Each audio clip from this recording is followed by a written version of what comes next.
Hey, evening, everybody. This is Shane from Jaggs Journeys here on the live stream once again. It's been a few weeks. Normally every second Wednesday, but then we had State of Origin. Then I got home from work like after 8 o'clock. So one other week. I got home as well. Literally only just got home. Um, not even half an hour ago. So yeah, just racing to try and get on here for you guys. So I didn't advertise it because I thought, well, you'll know to check, or you'll realize I'm either on or off. So um, I'm sorry. I try to keep it. Obviously, we try to keep on there onto the schedule, but excuse me, with work, it's pretty hectic, and I get home it's kind of late. So anyway, we're here. So welcome, everybody. Well, start again. Welcome, everybody. Thank you all for jumping on your Wednesday night, taking time out of your busy schedules and lives. I do appreciate it. Got a few things to get through tonight.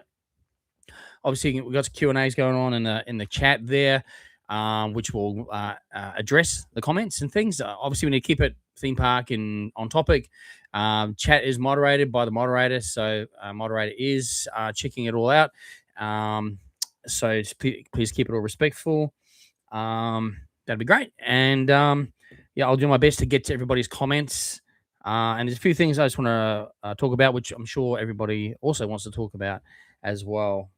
Things that have been happening around the local parks. And then, of course, if anyone's got any other things they want to chat about, parks in their neck of the woods, whether they're down in Victoria or New South Wales or other parts of the world, more than welcome to to let me know as well.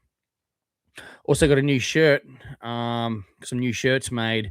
They just arrived a little bit on the bigger side. I think I was a bit weird on the side. I was a bit cautious with the sizing, different make and everything. So, but as a guy, I like baggy stuff anyway. So they're fine. They're comfortable, which is the main thing. So I'll reveal the shirt later on. I have just done a slightly different design on the back of that. Nothing too major, but it's different. So why not share it? Anyway, excuse me. I had to absolutely breathe and hail my dinner because I'd literally got home at 7. So anyway, probably get what do you call it? Indigestion. Anyway, g'day to everyone who's on here saying hi. Admin Box 2. We got Mary Young Fanboy. Hey, Family Odyssey. It's good to meet you guys out today up at Movie World. Glad you got back safely. Thanks for jumping on. Jamie Tasker. Emma Adamson. The Timon. Is it the Timon? 1981. Little Mav Gaming. Can of Coke. Can of Coke. Hi. We got Matt. Is it DC? 6741. Sue, how are you, Sue? Thanks for jumping on. And Tim Andrew Behrens. Good evening. So thank you all for jumping on and saying hi, first of all. Excuse me. I will just get back to the Admin Blocks 2's comment in 1 second. So the time in 1981, my daughter Mystique says hello. She loves your videos. Well, hello to her too. And thank you all also for watching the videos. Always appreciated. Little Mav Gaming, good evening. Jaggs, how you doing? Yes, thank you. I'm good. I hope you're doing well too. Excuse me if I'm choking or I just literally had to scoff down some food real fast before I jumped on here. Matt says, hey, Shane, hope you're well. Does anyone know about how Stars Terrace works at Movie World? Excuse me. We have tried to make a booking for next month, but there's no availability. It is only open during peak times. Okay, is that for the breakfast? Because if you're talking about that, then yeah, I believe they've changed the breakfast to peak times only, unfortunately. But Stars Terrace Restaurant is open all day. Well, I think, yeah, all day, every day. Obviously, they just don't have those breakfast items or the buffet breakfast on, except for the peak time. So that's basically how they work. So if you're heading like up here for the holidays. Yeah, you'll have to just check a little bit closer into that. um, yeah, so Jamie Tasker says good news on excuse me, good news on the announcements. Yeah, we'll chat about that. And also um he says hang on. And Jungle Rush reopening. Yes, that's good to see. That Jungle Rush has reopened early. What did I see there? I think it was Theme Park Girl. I think I seen that because she has the ability to be at the parks. I think most days she heads to the park. So with her work, she's lucky to get. I don't think she works a full like. She either works in the afternoons or the morning. I can't remember which one she said now, but so yeah, so I get pretty much get all my updates from her during the week, which is good. So yeah, I saw that on her site that it opened early, which was awesome to see. Awesome news. Um, yeah, obviously they've got some netting still on the outside, so that is a safety thing. It's not really that noticeable, to be honest with you, but I don't think most people probably wouldn't even blink an eyelid or even look up there and really notice it. So yeah, it's just that's just how it is. So yeah, so hey, the ride's open because the problem wasn't with the ride; it was actually with the theming pieces. I guess the build. Um, I'm not sure of the finer details, but it was something to do with the themings and potentially I don't know. They weren't. I think some of them might have been coming away or something. I don't know. So anyway, the ride itself is open. Thank goodness. We're all happy with that. All right. So what do we? And again, if I miss your comments, and there's no intentions of missing anyone's comments, by the way, everything just starts scrolling up fast, and I try to go back and make sure. Anyway, I just wanted to see. Okay, I got a super chat there, so I want to just say a big thank you. So for the super chat, and that is Mary Young Fanboy. Is it? I'm sorry if I'm pronouncing that incorrectly. Marley. Sorry about that. These are prescription glasses, but they're multifocal, so I got to keep looking like this. Yeah, Marley Young Fanboy, I think it is. So it says, I'm certainly very excited to see what Dreamworld does with the expansion. Yes, definitely. It's exciting news about that. Here's a separate super chat for you. Thank you so much. I really appreciate that. I really, it's, yeah, you guys are all amazing. And thank you for that super chat. Thank you for enjoying the videos, and I really appreciate it. And I appreciate you supporting me as well. So thank you. From the kindness from me to you, I really appreciate it. But yes, the expansion is amazing news, isn't it? And I guess I think most people are probably aware of it. They've been basically trying to unlock the land around Dreamworld that they own to do this major expansions. Now, it's not just theme park expansion. In fact, most of it's not theme park expansion. It's all the there's I might bring it up actually because I don't want to get it wrong either. But there's hotels. There's definitely going to be a hotel, and it's going to be a good one. It's not just going to be a basic one or anything like that. And there's going to be like housing around the area as well. Like people can rent proper housing, not in the theme park. Obviously, it's around the surrounding areas. A nature walk, I think, was the other thing. And dining and shopping precinct as well. So that's pretty exciting news, isn't it? So yeah. I'm pretty excited as well. They want to try and obviously get the hotel open before the Olympics, so before 2032.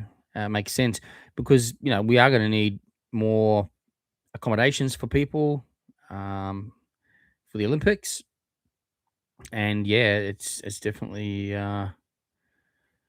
what we want to see. Let me just I'm just trying to find where I should be more prepared, but I obviously I jumped on this super quick because I got home late. But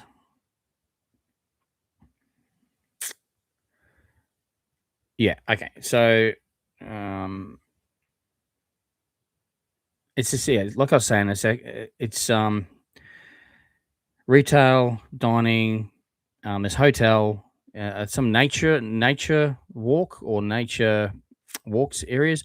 Um, so it's yeah, it's a massive expansion plan, and it's definitely good for Southeast Queensland. And I believe Dreamworld's going to put, I think 5 million towards fixing that motorway, or like the on ramps and everything, because oh, that's terrible. Absolutely terrible. I mean, it's obviously not Dreamworld's um like property, but they feel like they need to contribute to that um based on it's their guests getting in and out of the park, etc. So okay, I was just bringing the information up on the phone and I couldn't find it. So yeah, I think I pretty much covered everything there. Um, New tourism accommodations, entertainment and hospitality, ecotourism attractions, high density residential development. Um, excuse me. The residential component includes multiple homes, retirement living, good for me, and residential care facilities and rooming accommodation, integrated with retail, commercial, and visitor focused uses. So there you go. The approval is subject to conditions requiring staged delivery, compliance with the site's existing development codes, and upgrades to the surrounding road network. And as development proceeds, yeah, absolutely. So you're going to put more people in there. The roads have to change totally. Okay, so yeah, they're trying to definitely get everything in line for the Olympics 2032.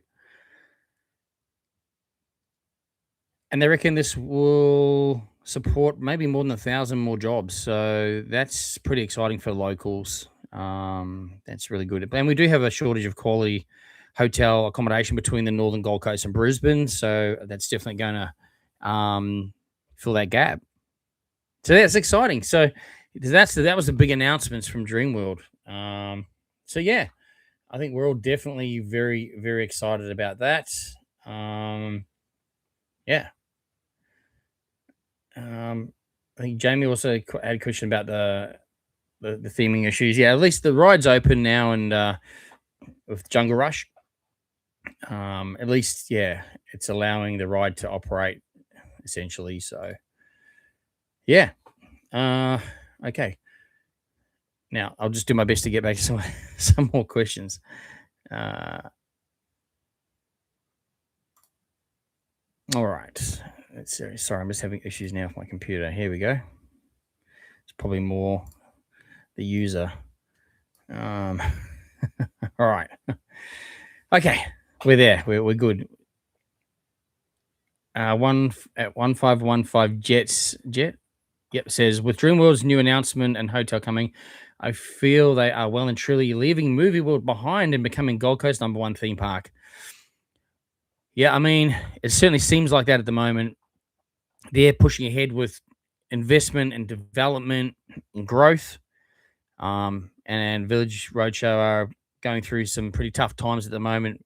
Um, Unfortunately, they've had corporate embezzlement going on in the business. I haven't read all the details, but I know it's multi-millions. So that's impacted, obviously, the ability to, I think, do something with Doomsday. So we may not see anything with Doomsday happen for a bit. They are going through some restructuring of their business. They've made some pretty key people, key roles redundant. Unfortunately, that's never a fun time for anyone to go through. when you have a job and you're doing your job well and performing well, and then redundancies occur. Unforeseen and terrible, but that's what's happening right now, and that they're still, I believe, going through redundancies as we speak throughout the business, and so they're having a complete restructure of the entire business by the look of it, and they've now cut the trading hours back as well. So Park is trading less hours currently. During peak, it'll no doubt pop back into that normal sort of normal trading hours, I guess. So yeah, I guess it's kind of like it's a real shame because obviously that embezzlement's now damaged the business a bit, I guess, and without knowing any of the details around that, but they've had to, yeah, make some tough decisions, and for the business to move forward and grow, they've got to make these hard decisions now, and you know, it's a shame. There's some, I mean, I know a lot of these great people that have just been told that they're now redundant, uh, and that's such a tough, challenging time for everyone involved. But yeah, from the business perspective, it's this. I guess it's just what they have to do it. So yeah, so that's why they've cut Carnival. They've just completely, basically stripping it back to bare bones, and then they'll move forward.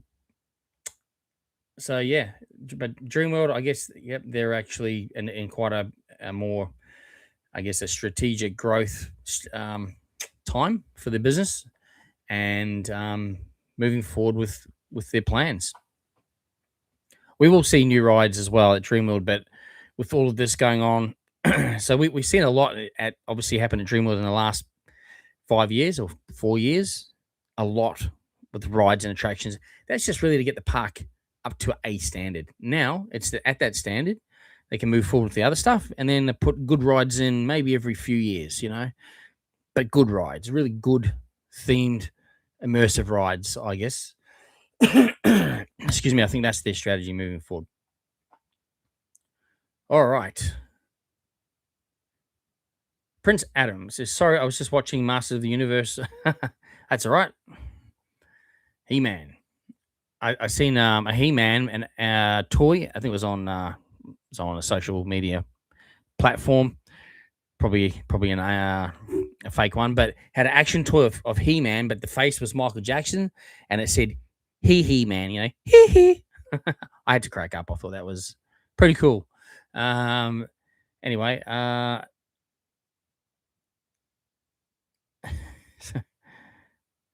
good. Masters of the Universe. We understand it takes priority. It's not a problem.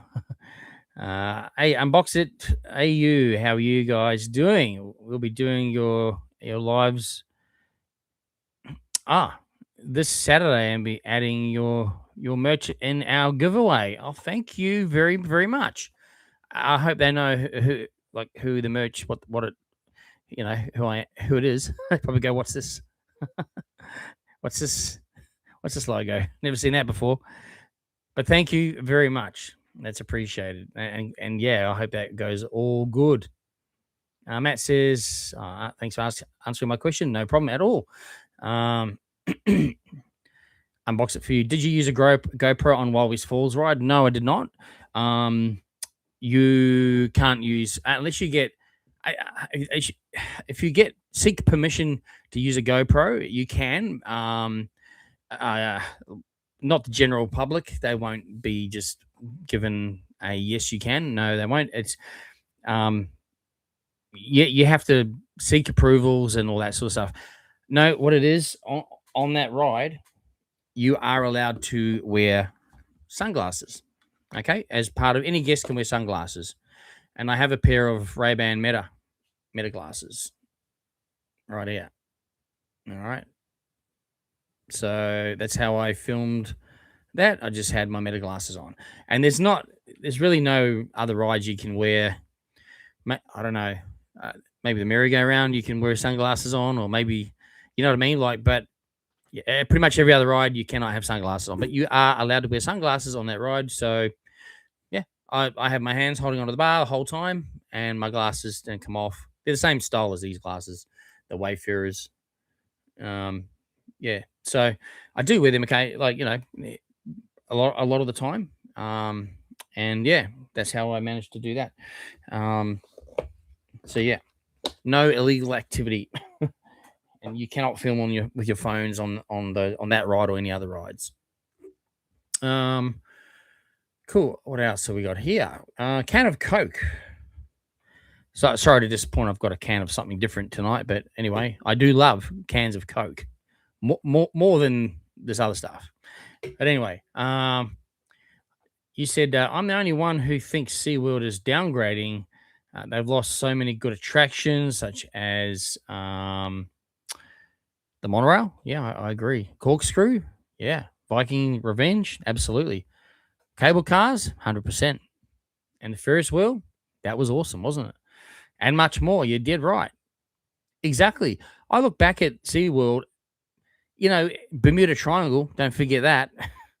But you look back 20 years and the place, it was just like better. It was a much more going on. There's more stuff there.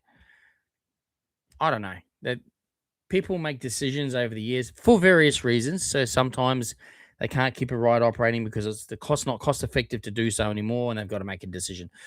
But yeah, when you look at how it looked with the monorail and the cable cars and the Bermuda Triangle, the fire coming out of the volcano and the corkscrew going around, like just so much going on. And that's just from a photo, let alone being there, right? So, yeah, you're right. It's certainly lost a bit of its magic, I think. A Family Odyssey, it was a pleasure meeting you. Thanks again. No worries. Always a pleasure to meet you guys. Particularly, you've supported me for a long, long time. And yeah, and I enjoy meeting the people that do support my channel. And I appreciate your time and the chat to take out of your day as well. So thank you. And I'm glad you got back safe. That's the main thing. It's a big drive. So good stuff making it back safely. Excuse me. Where was the Tower of Terror entrance in Tiger Island? No, so the Tower of Terror entrance was okay. So if you go down to, do you know where the Serpent Slayer is? Just to the left of that, you got the little kids' play school Ferris wheel. Pretty much between that and the that flyer ride where you lie down in, play school ride. So just behind there was the entrance to the Tower of Terror ride, right in there. And they had the skull. Where is it? Same as my mug there, which I have a Tower of Terror mug up there. That was the entranceway, and you walked up into the mouth. That was pretty cool. Hey, Daniel, you heard they changing the times from SeaWorld, Wet and Wild, and Movie World entrance times. Yes, we just touched on that actually. So yeah, excuse me, I really ate dinner really fast, so now I'm paying for that. Yes, so yeah, shortened opening and closing times now, reduced hours. I believe that is for off peak only. So we'll have to wait and see. But yeah, they're going through some changes, cutbacks, redundancies, restructuring. Yeah, so it's not good. I used to work for the builder who built Rivertown. Very odd for there to be any fault with their works, but it's unfortunate to see render coming off. I don't think. Look, I don't think it's nothing wrong. I don't know the detail, so you hear bits and pieces, or I think it's the theming pieces.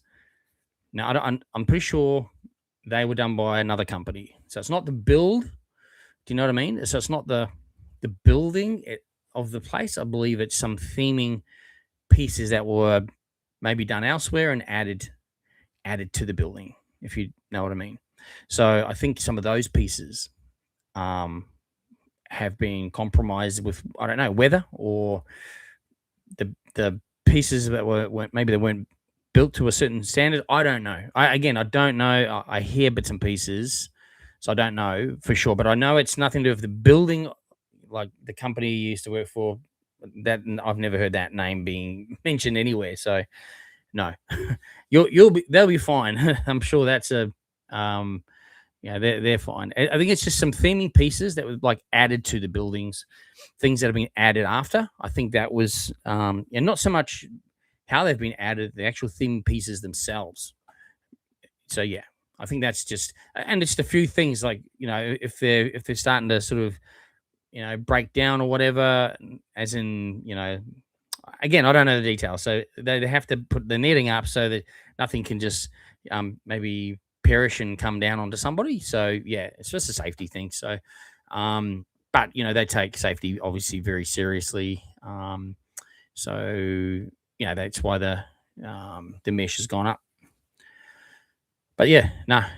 So you all confidence in the place you used to work at, as far as I know, anyway. But again, I'm not the expert. I don't work there. I don't have any ties in with that. But I think you're pretty confidently have no issues there at all with that. Craig says the character costumes at Movie World have dropped in. What happened to the cool Batman and the other two hero costumes? Now they look like a cheap foam filled cosplay costume, especially Superman. Yeah. So Magic Six Flags and Magic Mountain also has a DC Warner Brothers like character park, and they got pretty much the similar costumes, pretty much the same costumes. So it must be whatever Warner Brothers has said at the time. This is what thing you want to go for. I mean, I prefer the movie costumes myself, like Batman, for example. Like when I don't really like the Batman Begins one, but I think like Batman Forever and Batman and Robin, the era of costumes were the best, I think. They still have them in the park, as in storage. So yeah, I wish they could just have them out, like a certain one out all the time, or rotate them through. Yeah, I'm not a big fan of the current ones. I mean, they look okay, but yeah, I know what you mean. The Superman one and the wig on the Superman, the black wig. I don't know. I just every time I see it, I'm like, I don't know if they can do a better job with the wig. Do you know what I mean?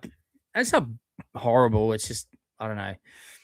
Just sometimes it just looks a bit odd. Mind you, I look odd in wigs, in any wig. So maybe it's just the person sometimes in the character suit. Perhaps, who knows? Be sure to unbox it, AU. Thank you very much. Be sure to like this stream and share. Thank you. I appreciate it. And yeah, I had quite a lot of views on my last video as well, which was the Wild West one. And thank you all for that. That's really, really awesome and appreciated. Chris, hey mate, how are you?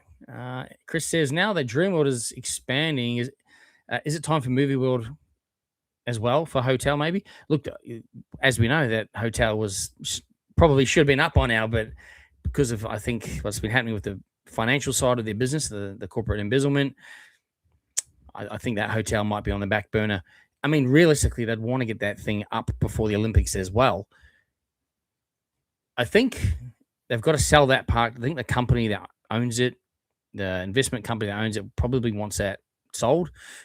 So I think whoever buys that needs to inject some serious money, get that hotel fast tracked, get some stuff fixed up, and just catch up essentially. So hopefully we will see. We will see.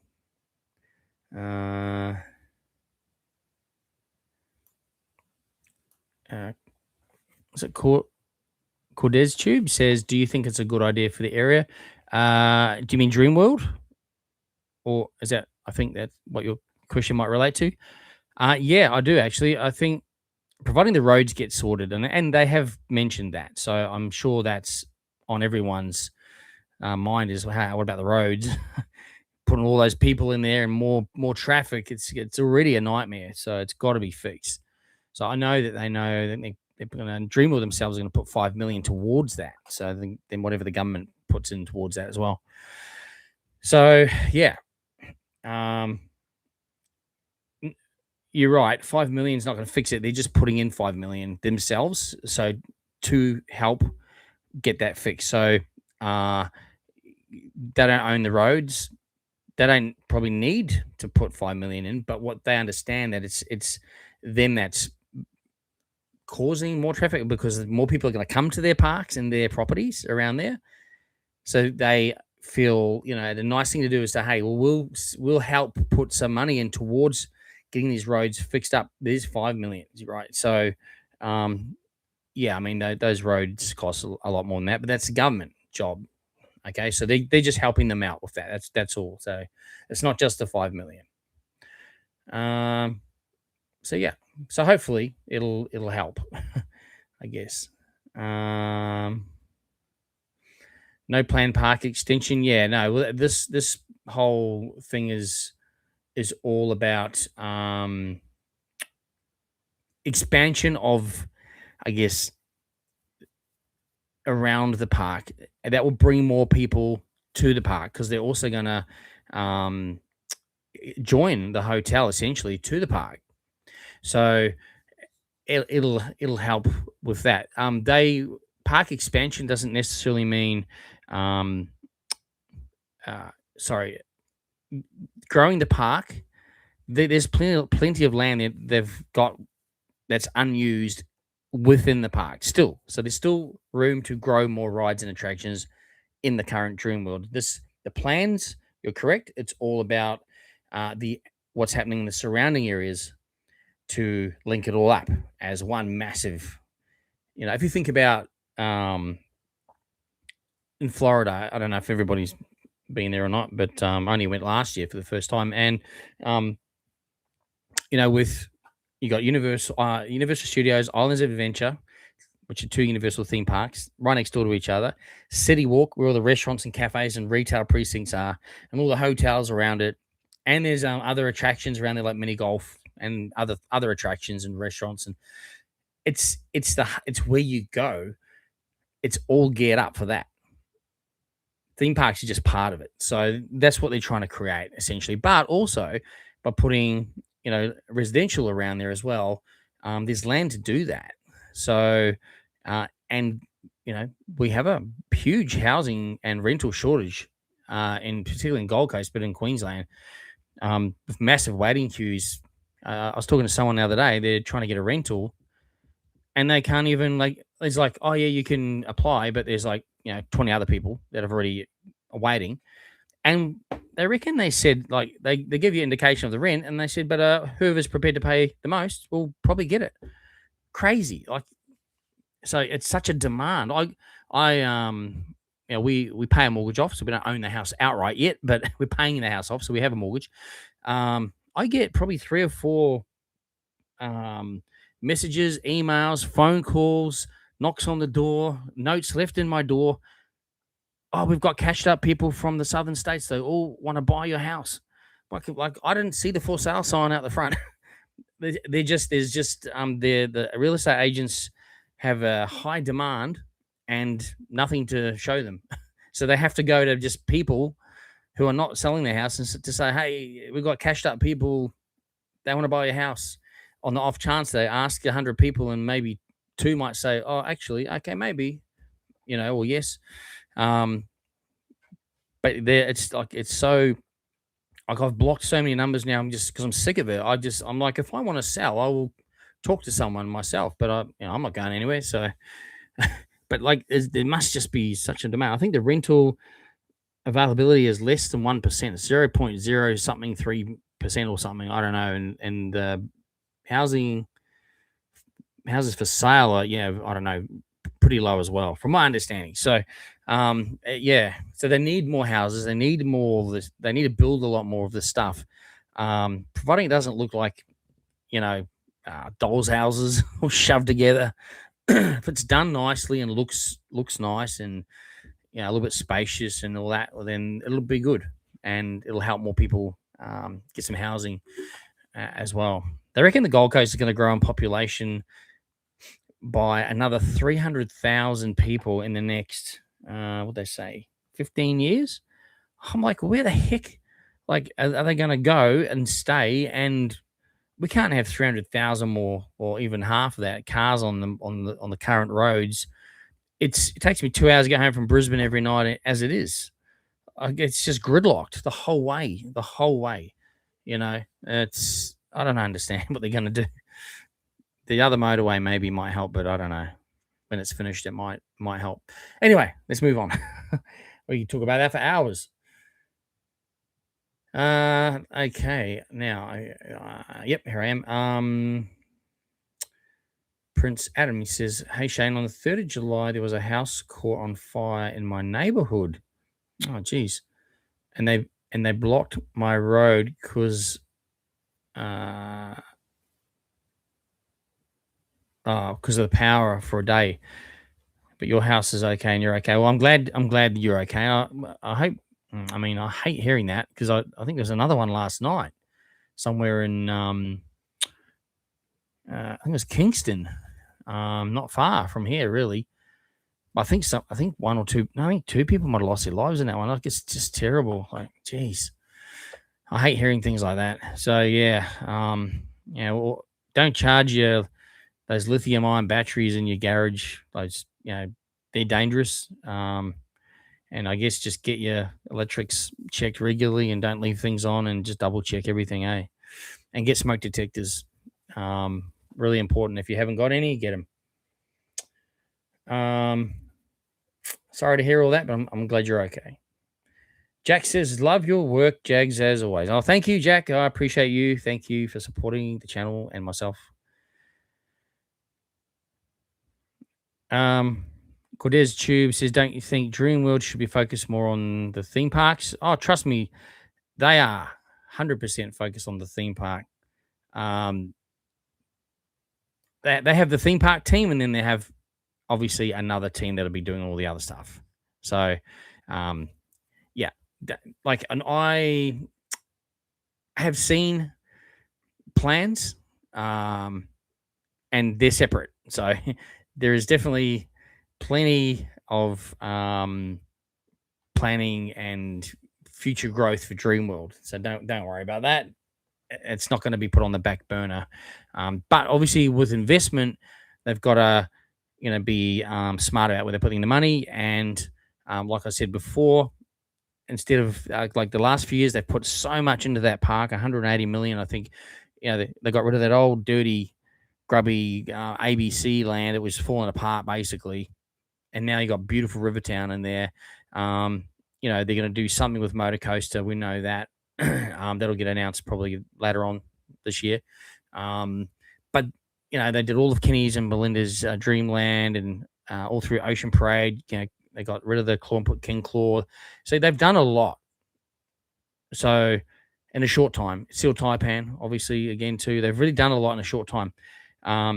So now they're going to do real decent, awesome rides, but every few years, I guess, or so they got the park to a point, and then they've got plans for each time they'll do something else. So yeah, you'll see another new ride going in before all this other stuff's completed. Like, guarantee you that. So there's two different planning teams on all of that. So rest assured, Dreamworld will still continue to show growth and new rides and attractions.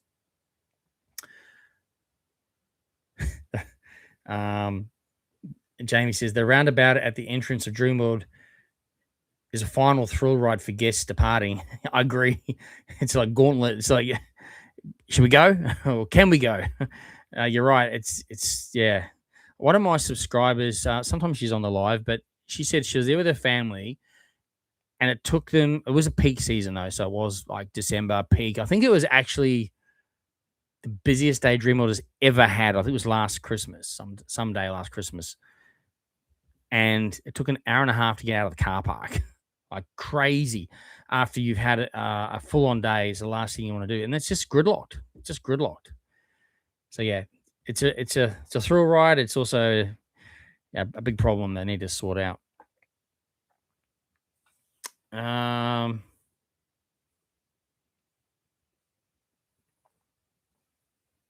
What did you think of Supernova this year? Look, I always enjoy Supernovas. Yeah, I've pretty much always been to every Supernova. I think I missed last year's Gold Coast one because I was flying out to Florida. So, like the next day or the day after that. No, the next day. So I missed that one. I actually had the ticket booked and paid for, and I had the ticket. It's just I got a I got invited over to Universal Epic Universe before it even opened to the public, but I had to be there in like 4 days. So I'm like, oh my god. Anyway, so but yeah, I've been going to these type of events even when I lived in New Zealand. They have ones over there are called Armageddon. So the ones here are Supernova. Over there they're called Armageddon. I've been going to those like years and years and years and years ago in the late 90s, early 2000s. No, late 90s. I was going to them. I met who did I meet over there? The guy that plays Chewbacca in the original Chewbacca in Star Wars. I actually have a signed, framed. I actually have a few. I can't show you. It's on the wall in another room. It ain't coming down, but it's got I think five or three or four photos. Each one's autographed as well. So I've got more than one of his autographs, and I've got a few trading cards, or of Chewbacca in there as well, also signed. And then there's another couple of signatures as well. The people that play, the guy that played the general in one of the other movies. So yeah, like I've had it for years, like a long time ago.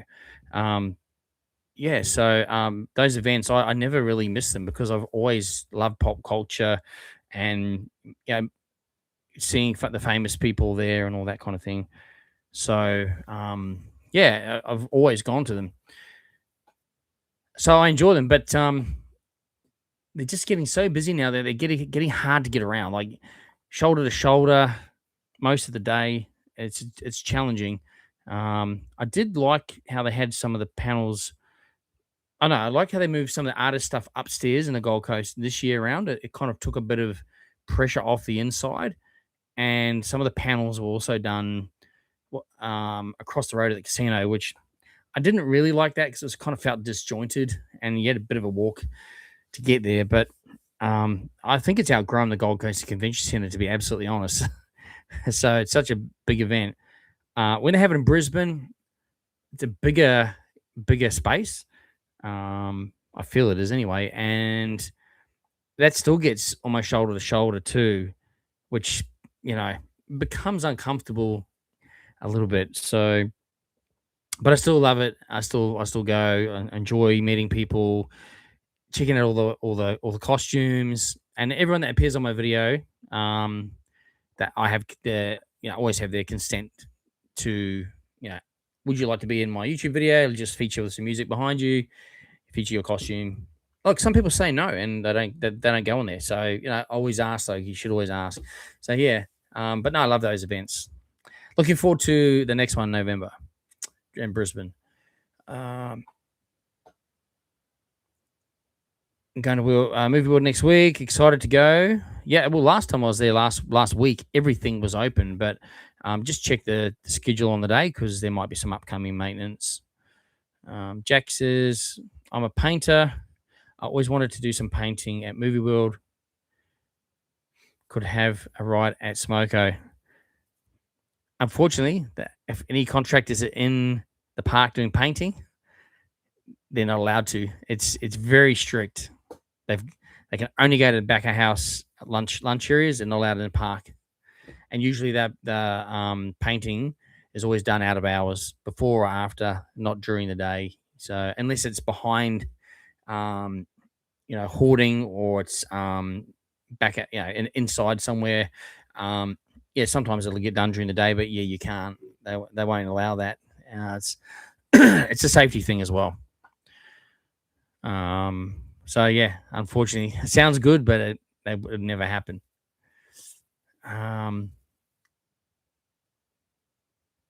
Damien Gauchi, I'm good, mate. How are you? Hope you and the family are doing well and keeping warm down there in good old Victoria. Cortez Tube says people travel to visit the Gold Coast. They do. They do a lot. You are near the theme parks when you see the giant drop tower. It is an absolutely imposing ride. Yes, you're quite right. It sticks out a lot. Yes, absolutely does. Um, yeah, Movie World Hotel. I think because of what's happening with the financial situation there at the moment, embezzlement. I think that's all just on hold. But I think they did strike some issues with something to do with. I don't know. There was some. I think there was an issue that they had to sort out. Something to do with maybe a power grid or something. I don't know. I think it might have been something to do with that. Um, Village Roadshow theme parks is kind of downgrading. Was way a bit before Roadshow bought the theme parks. I'd have to agree that early days for me were a lot better. Um, Personally, I did like the park when it had the studio tour, when it had the Batman Simulator ride, when it had the Gremlins ride, the Western show or the Illusion show, um, the River ride. Like so good, so good. Yeah, it's lost a bit of that sort of magic, movie magic. Uh, Rory Boy says, big fan. Thank you very much. Appreciate you. Thank you. Cortez Chew, it's going to destroy the next. It's going to destroy the next 30 years of growth. Dreamworld will not grow. The park, do you mean? Well, there's still a clear plan of new rides and attractions for Dreamworld, so that's still on the agenda as far as unless you've heard something that I haven't heard. You might have.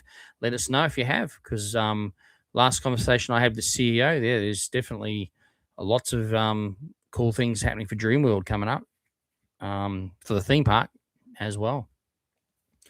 Are you excited for Fright Nights, and what mazes do you want to return? I'm always excited for Fright Nights. It's definitely one of my favorite events of the year. Look, based on what's happened recently and the fact they've pulled Carnival, based on the Heroes and Villains event they just had at the park, I could, without knowing anything, I don't know any info, I could guarantee you it's probably just going to be exactly the same as last year. I don't think there'll be any new mazes. I don't think there'll be anything different. I think it will be just a blueprint of last year. I could be wrong, and I hope I'm wrong, because I'd love to see new stuff, of course, but I would think that's what we'll see this year, potentially. So, yeah, and I was kind of disappointed with Heroes and Villains. No themed foods, no themed frappes, drinks, anything like that. Normally, to me, that's part of the event and the attraction. The event is all the things that go with that. So it kind of was. I was looking around for the stuff, and they've still got the frappe, or no, it's not a frappe. Actually, it's a drink, like a milky drink that they launched at the Village Bean back in, I think, December for Hooray for Hollywood. That drink's still the feature drink. So nothing happened on that one. So hopefully, Fright Nights we'll see. Like, years gone by, they had a huge amount of themed foods and drinks and blood bags and all sorts of stuff like that.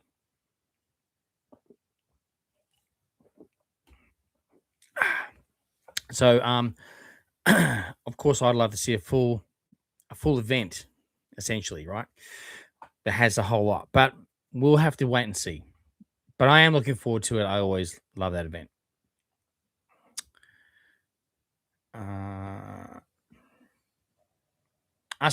Melbourne folks visit the Gold Coast to do the theme parks, mainly Movie World, SeaWorld, Wet and Wild, because staying at the resort is such a great deal. Yeah, the SeaWorld Resort's great, isn't it? They do always have awesome deals there. Rides at Dreamworld are great. The koala mascots have always felt cheesy and underwhelming. Yeah, I mean, it's not the same as visiting Batman, is it? Or, Wonder Woman or Bugs Bunny. I get it. But, they do a good job with what they've got.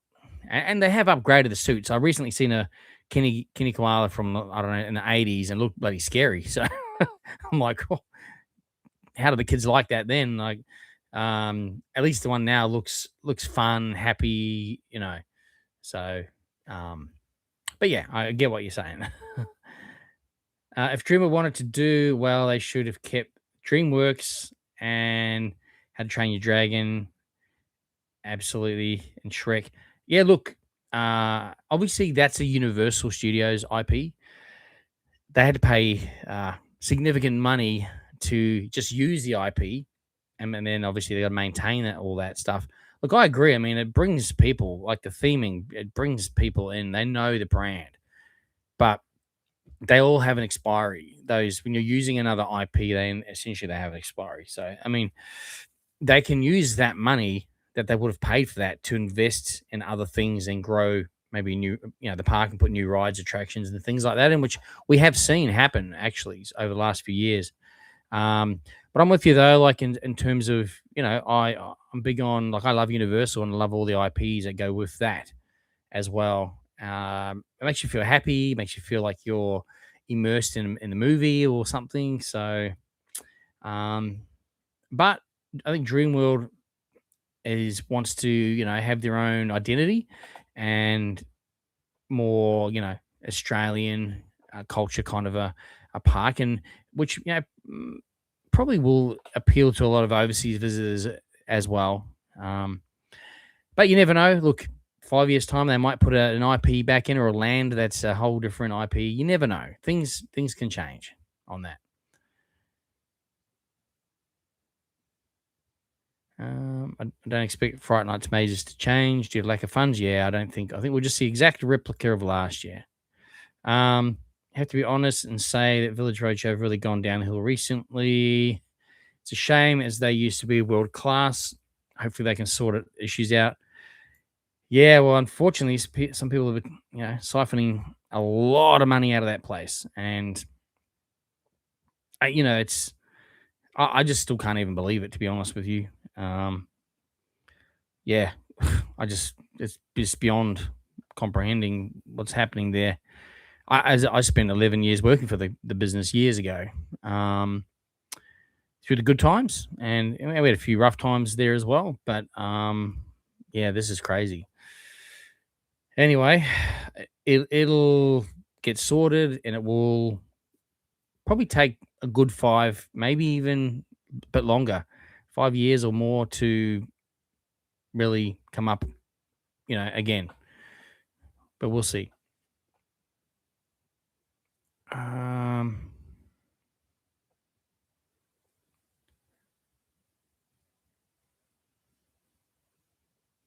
Let me see. Where was I? Where was I? Where was I? I think apologies if I lost my place. I think Troy's asking how you recorded Roll Always Falls. Yeah, yeah, just on the meta glasses. Sad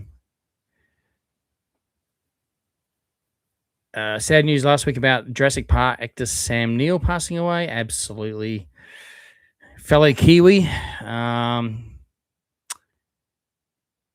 Yeah, look, amazing actor. That guy. I seen an interview that was played just recently after he'd passed away. I don't know if you guys have probably seen it. Um, and there's a group of young people. I'm not sure if they were. I'm not sure if they were special needs people or not. I couldn't really work that out, but I'm not sure. But the young girl that um, asked him a question, um, it was like, what do you say? It was something like, "What was the one thing you learnt, or the best advice you ever got from your parents?" And he started to answer it, and then he started to tear up, and obviously he had memories flood back of his childhood, which his parents went through tough times and all that kind of thing. And yeah, it was quite moving. He got really moved by that question. He answered it so well, though. Just a genuine person, and he respected the young lady that was her question, and really gave her a really good, meaningful answer. So yeah, he's a top bloke, amazing actor, so many movies. It's just a real shame. Real shame. But at least we get to watch him and watch all those movies again, and we get to see him at his best in all those wonderful movies that he did. So yeah, it was sad news. Yeah, very sad. Akamaka, hello, Mr. Shawk. Is it Shawks? Shawks. Hello. Thanks for jumping on. Oh, by the way, Ryder says, I didn't know you were going live tonight, and neither did I. So I'm there with you, mate. Depends what time I get home from work. It was literally really I got home probably half an hour before. I got home about 7. Just talking about Wild West Falls, just we touched on it. Obviously, it reopened again last week. I did my video, went on the ride.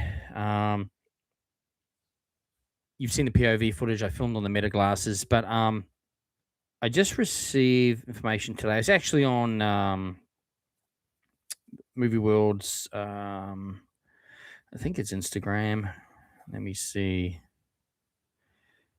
Or Facebook. I can't think where it is. But anyway, this is what Movie World wrote about Wild West Falls. It says, following its annual maintenance shutdown, our team has been hard at work behind the scenes on Wild West Falls, completing upgrades to the attraction's themed operating systems to help bring the story of this much-loved adventure to life. This is only the beginning. And while you may not notice too many changes just yet, stay tuned as over the coming months, we'll continue enhancing the theming and storytelling throughout the attraction, making every journey down the river even more immersive. I love that. So how cool is that? So yeah, looks like there's going to be things added to Wild West Falls. Looking forward to that. So I think that's really cool. So I mean, I saw like most things were back operational again. There was a couple of things that were sort of not quite there yet, but they cleaned up the place a lot, and you could hear a lot of the music and the sound effects and things was really cool. So I enjoyed getting back on there.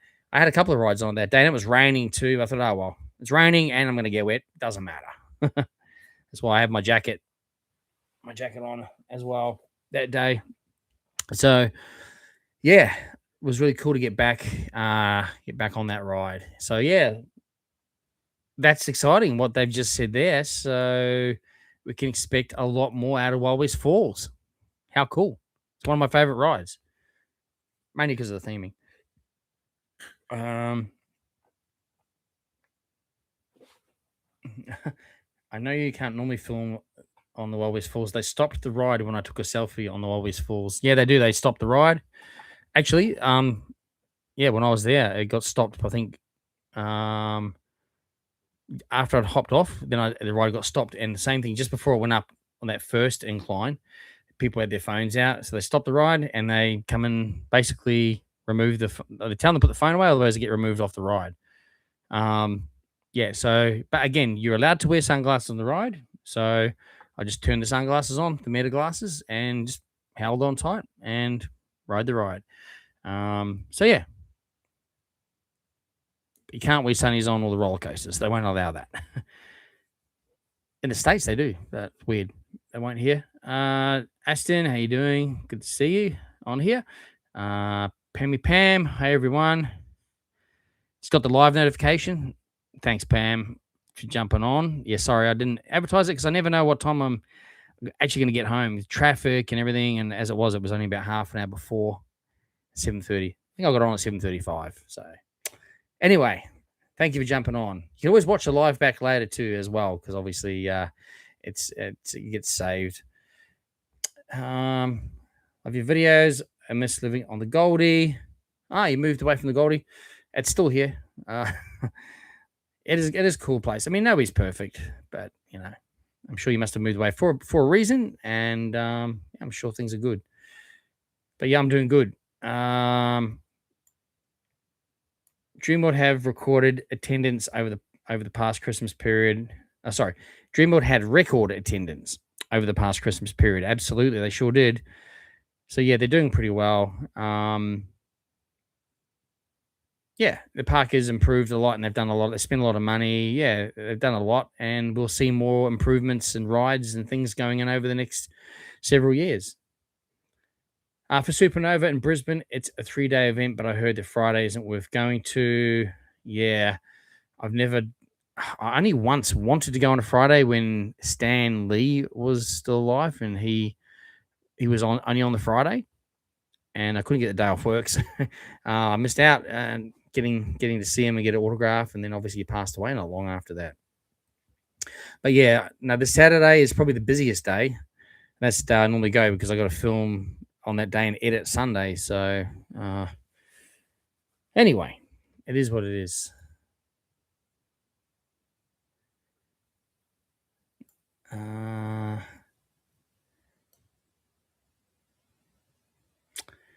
But wasn't the entrance Jungle Rush side because you can still see the pathway you used to walk into? No, I don't believe so. I don't believe so. I think they had maybe a emergency exit out that way. You're talking about the Tower of Terror, right? Maybe it was the exit. Maybe it's the exit, but the entry was definitely on the front side. Unless originally it was there and they moved it, I maybe, but I can only ever remember it being at the front of that, facing the like near Serpent Slayer, or between Serpent Slayer and the little kids behind the kids Ferris wheel. Loz Wonderland, thanks for jumping on. G'day to you.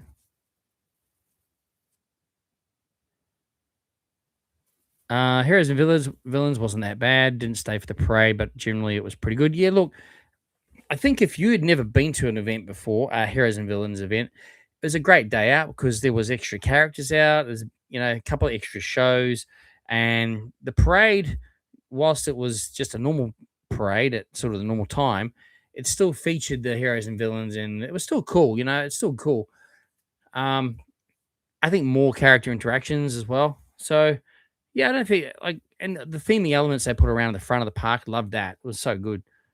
So, it wasn't bad or anything. It's just if you're comparing or know what we've had before, with the parade being later, with being darker, more lighting effects, smoke, Batman zipline fight scenes, more excitement, more characters. There was a couple more shows, or at least one more show that they had last year that they didn't have this year. I think it was the Black Widow, was it? I can't remember. I think it was that one or something like that. And then what else did they have? Well, themed foods and things like that, drinks and that. So yeah, but no, it was still good. Like yeah, it was still created a great event for the holidays, 100%. You've upgraded your pass to premium. Yeah, premium's good. John McLeod, how are you, my friend? Thanks for jumping on. I'm good. Hope you're well. Hope you're both well. From what I've heard, the company that supplied the theming was responsible for the issues at Jungle Rush Temple. Yeah, don't know the detail behind that, but there's something to do with the theming pieces that were, like you say, were brought in and attached to the building. I don't know the exact detail around that, but look, if end of the day, if they've identified that something's potentially maybe a safety risk, that they've got to do the right thing, shut the ride, or they're going to put the mesh up. They're going to assess it. They're going to make sure. We get a lot of extreme weather here, so weather's probably had something to do with it as well, no doubt. Who knows? But yeah, it's open again for now. So that's all we got to worry about. It's open for now. Pam says about the opening, the entry for Tower of Terror over the railway track coming up the other side. Yeah, look, it may actually maybe originally. Yeah, I think originally it was. You're right, but then they moved it to the front. I think it was done like that. I think it definitely got moved to the front Maybe when it became Terra Terra 2. I don't know. Anyway, someone will know. Someone will work there and go, no, I was there. So yeah. John says that him and his wife had done a wild trip a couple of weeks ago. I heard there's one today. Oh, I hope that was awesome, by the way. I heard there was one today that went out there and they struck some bad weather, some big waves, and it smashed some windows on the boat. That's crazy. A couple of injured people as well. They need to hire some cosplayers to style the wigs. Yes, yes. Superman, Green Lantern, Supergirl. Not the new. I like the. I don't know. Is the new one a wig or is it actually the girl's like natural hair? It looked good, so I don't know if it was like it looked natural to me, but I don't get close enough to go. Is that a wig? It didn't look like a wig, but it could have been a wig. If it was actually a good one. So where I got a photo here. Have I still got that? Maybe, maybe not. Yeah. So, oh, trying to. I need to delete a lot of stuff off this. I got. It's just so many photos. Here we go. Here we go. Almost there. Almost there. Yeah. So this was the day I was there. Now I know it's not just one person that plays Supergirl and then that's it. Like I don't know if you can see, but that to me looks like almost like her natural hair, which is so the new Supergirl movie. The Supergirl's hair is like that. Okay, so that's why they've done that.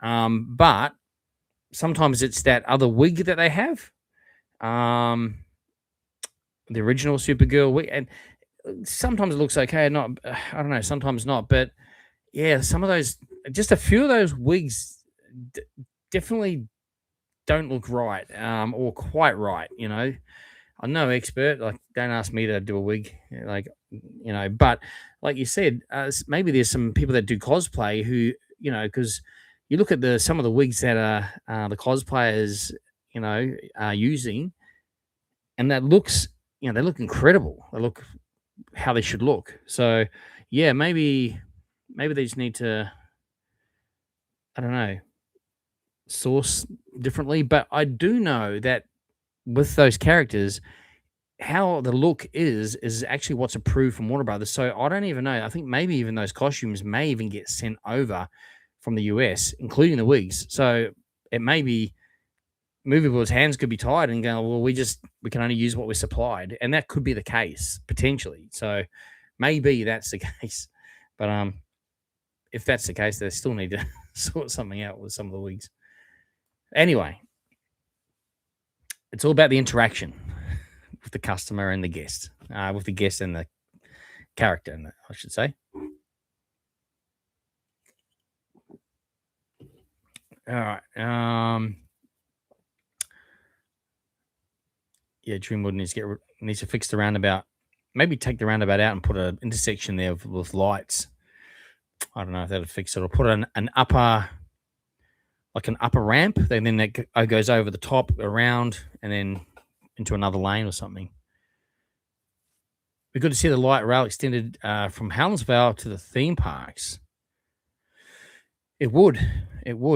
You never know. One day it could potentially align. But see, I guess you got the train that goes straight through to Coomera, and then from Coomera you can get off and catch a bus, or pretty much you're at Dreamworld. And of course, get off at Helensvale and TX7 just straight to Movie World and Wet and Wild. SeaWorld, it's pretty easy again. You just catch a tram, get off at Main Beach, and you can catch a bus or walk from there even. It's not too far. So yeah, we'll see. But they're definitely extending the tram to Harbour Town, but not from Helensvale. It's going to go from the hospital. So you'll go through Parkwood Hospital, and then there'll be maybe another. You get off there and get on another one, maybe, or maybe it'll just loop around. But I think it's just it's going to be a different track. I can't remember what they said, but it's going to go literally through to Arundel that way. So interesting. Hopefully, excuse me. Hopefully before the Olympics.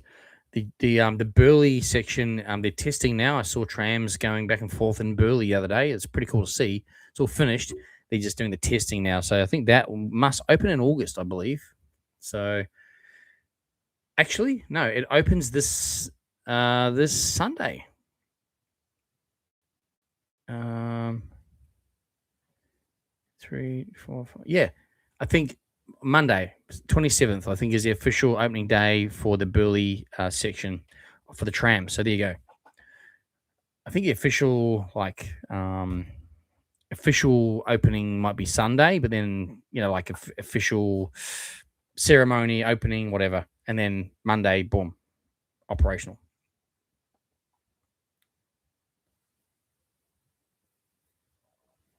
Family Odyssey. So shattered that Jungle Rush reopened the day after we visited. Yeah, I saw that when you mentioned it to me, and then I saw that it had it reopened early. I'm like, if only you were here another day or whatever. But I mean, no one knew it was going to open. It was still scheduled to open on August the 1st. Even that morning, when I saw you guys, I checked it. I mean, August 1st still. So luck of the draw, unfortunately. But next visit, I'm sure, check the maintenance first, but I'm sure it'll be open. Absolutely, gives you a reason to come back. Double man, love your content and information you provide. Thank you. I do my best. We have experienced new things and checked out new events based on your videos. Oh, thank you. I appreciate it. Well, I do aim to try and provide information. Look, that my whole purpose of this channel from the very start, and I believe I'm still keeping true to that, and right up until now, is to showcase what the theme parks, not just the theme parks, because obviously on my channel I do events, I do attractions, I do other things that aren't just theme parks, but theme parks, the core, I guess, of the channel. So the whole intention is this is what you can showcase. I want to showcase this is what you can do if you want to visit our theme parks and haven't visited before or haven't visited for a long time or thinking about coming on a holiday, what you can expect. And like I'm a positive person. I don't like negativity. Nowhere is going to ever be perfect either. By the way, not even Disneyland is perfect. It's close, but you know what I mean. So, but I mean, there's channels out there that often focus on the negatives and give their if something's bad or needs, I don't know, TLC or whatever, they keep mentioning things. I mean, that's fine if that's what their direction of their channel is. And I just think it's kind of negative. Like if you're there as a guest, you see that stuff, that's your opinion in your own mind to go, hey, that's not very good, or probably just needs a bit of a paint, touch up, whatever. Or if it's really bad, make a concern known to guest services while you're there. But my channel is about showcasing what you can experience, what the parks offer. These are the rides, these are the attractions, this is the food offers, these are new events they have. This is what it's like to visit. These are the costs involved. That's my channel. So I don't, everyone has their own opinions and everyone's entitled to their own opinions. But I don't think voicing anything negative is positive, if you know what I mean. So no benefit.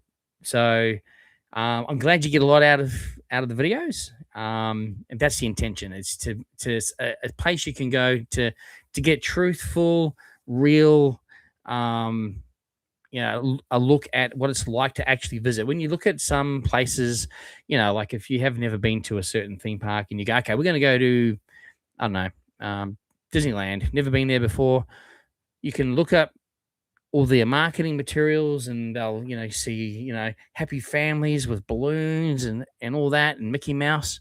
But what's it actually like to go there? You watch a vlogger who goes there and experience it, like, for example, and rest his soul, Adam the Woo was one of my favorite, is one of many.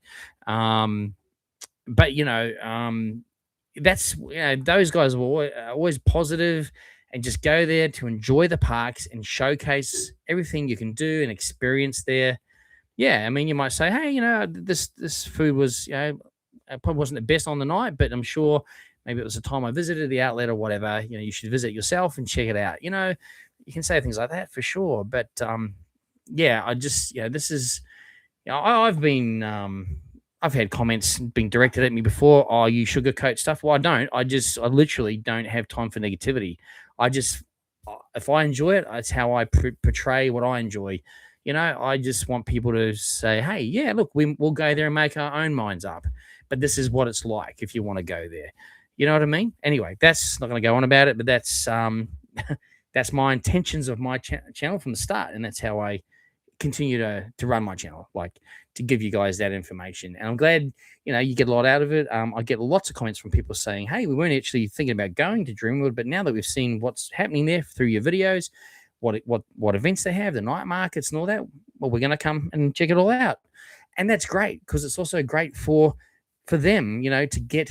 I don't get anything from the park to say thanks for that, here's a commission. We don't get anything like that, of course. But I live in the Gold Coast, so I want to make sure Gold Coast, these attractions and theme parks, I want to make sure they thrive and they do well and people visit them, keeps the locals in jobs. And I think negativity doesn't get anyone anywhere.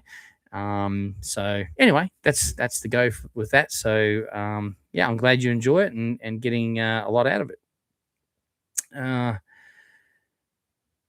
What's going on with Motor Coaster? Not sure.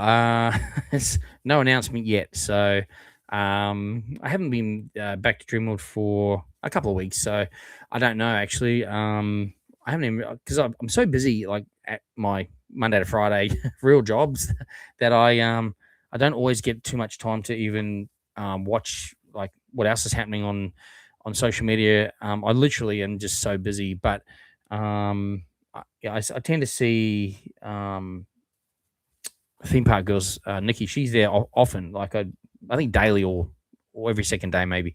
So normally I get updates, and I don't know if I've seen one. Again, I've been so busy. I don't even know if there's been any posts, but I'll probably get back there very soon and check it all out again and see what's happening. But no announcement yet from Dreamworld. So I think we'll probably see an announcement potentially at the back end of this year, maybe even soon, maybe in August. Obviously, they've just, new financial year, and they've just made all these other big announcements about all this expansion around Dreamworld, which was, it's been green lit. So I think now the next thing we'll see will be what's happening with Motor Coaster. And just because they're going to announce it this year, look, it might be something amazing that might take more space than just what's in that area. So I don't think it's getting rethemed. I think it will get dismantled and sold potentially. I don't think it'll get repurposed or just rethemed. I think they're going to do something different with the space, and maybe even, if you think about it, a coaster can go up, it can go across. So it could even go into, it could be a bigger, longer coaster because of, they just put some poles up and can go over the top of walkways and wherever, right? So it could go anywhere. It could be longer, bigger, faster. Let's hope. But I'm sure we'll get an announcement. But I don't think it will potentially, if whatever it is, may not open till possibly end of next year, or maybe even the year after. I think because they want to do big, awesome things, but few years in between each one. So watch this space. Look, when we're here, we'll all know about it. We'll all post stuff, and then we'll check it all out, and we'll let you know. At this time, we'll just have to cross our fingers for something cool. I'm sure we'll hear something soon. Do you remember the T-Rex at Dreamworld in the 90s? I don't. T-Rex. I don't. What was that? The T-Rex. T-Rex. I can't think. You can't find any pictures of it. Kind of reminded you of the Last Action Hero. Okay. I don't know. T-Rex. I'm sure someone on here will remember that name. Must ring a bell. Doesn't ring a bell to me, and I did go there in the 90s, but I don't know. I almost witnessed a crash on that roundabout. Oh, yeah, there's always crashes on that Dreamworld roundabout, or near misses anyway. Chris is in the Gold Coast, first week of August. What's the two things I can't miss? The traffic and the Dreamworld roundabout. You won't miss that. it's uh, so I guess okay. Well, I would suggest the Q1 for sure. The Sky Point observation. There's a video on my channel I did recently of going up for the buffet breakfast, which I think opens at 7:30 every morning, and it was awesome, and the view is incredible. So just sitting there having a nice, beautiful buffet breakfast with that amazing view is awesome. Um, I would definitely suggest that. And depending on what else you want to do, if you want theme parks, depends which one you want to really go to. Whether you're a coaster person or whether you got young kids, or I'm not sure whether you go to Dream World or Movie World, or even Sea World. I guess doing one of the theme parks, but in August, the first week. Okay, I was going to say the air show's on, but that's I think the second week or mid August. That's always pretty cool.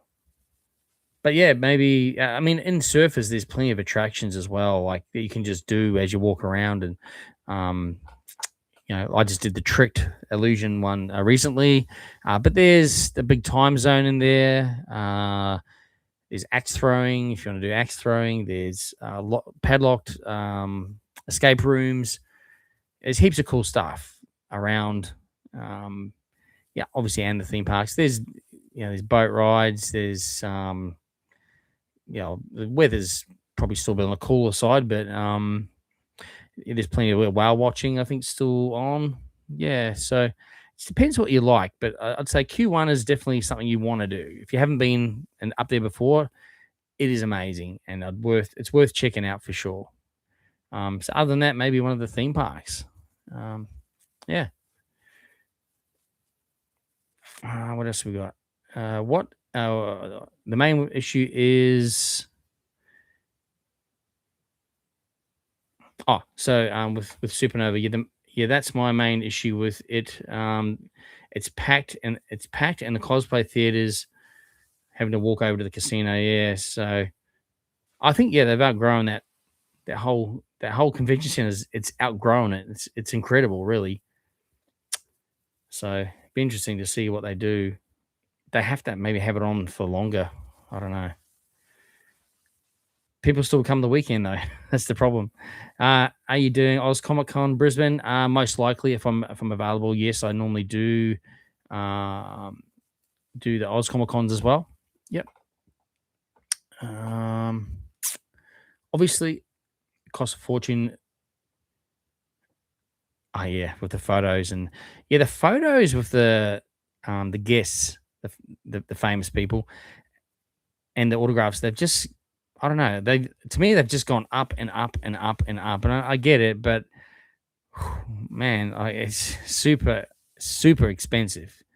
And there's plenty of people I've actually got autographs with people and photos with people over the years, but not for the last few years, because the ones I've wanted I haven't really had a chance to. Well, I probably couldn't afford to get it in there really, but it was actually when I met the cast of Zombie Plane. That was cool because of someone I know. They got me in to meet all the cast, well, almost all the cast, because obviously Chuck Norris, he wasn't here at the time. He was still alive at that time. And there was a couple of other cast members that weren't there. But to meet like Brian Austin Green, he was 90210.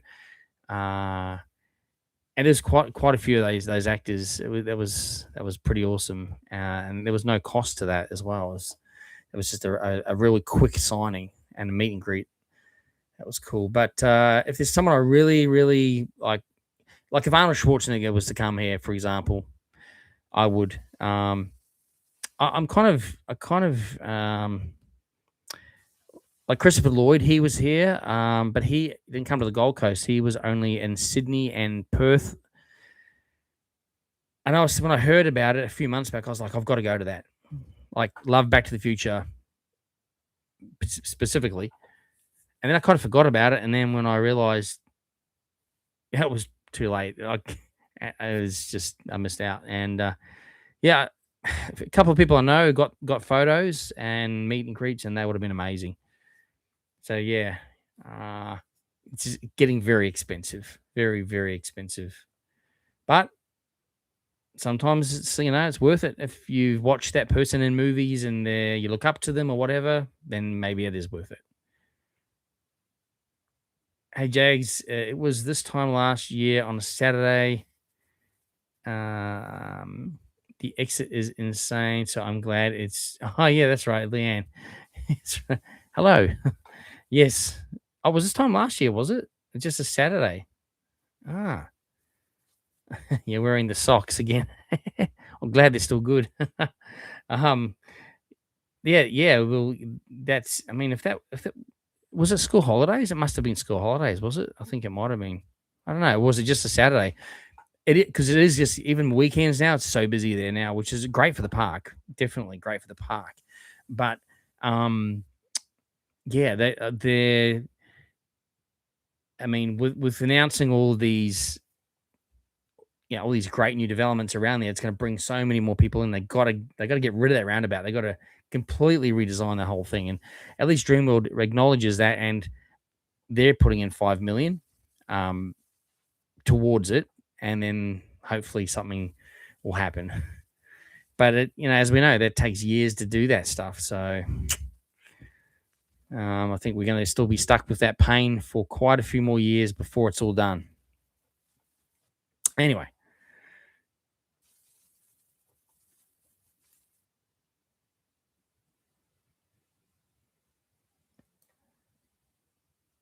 Aston went past the Eka today, and some rides are going up already. Yeah, yeah.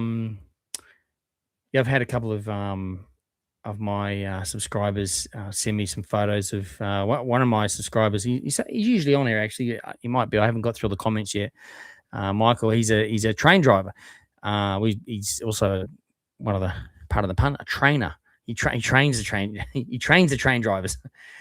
He snapped a photo for me. They're putting up the flume ride because he must have been at an exhibition station on the train or the nearby station, I guess. Right, they looked across. Yeah, so it's all getting ready and prepared. Um, Spencer says, "Hey Shane, I had two. What's that? Oh, I had to do two times to catch up on the live stream. That's all cool. That's all cool. Thanks for jumping on.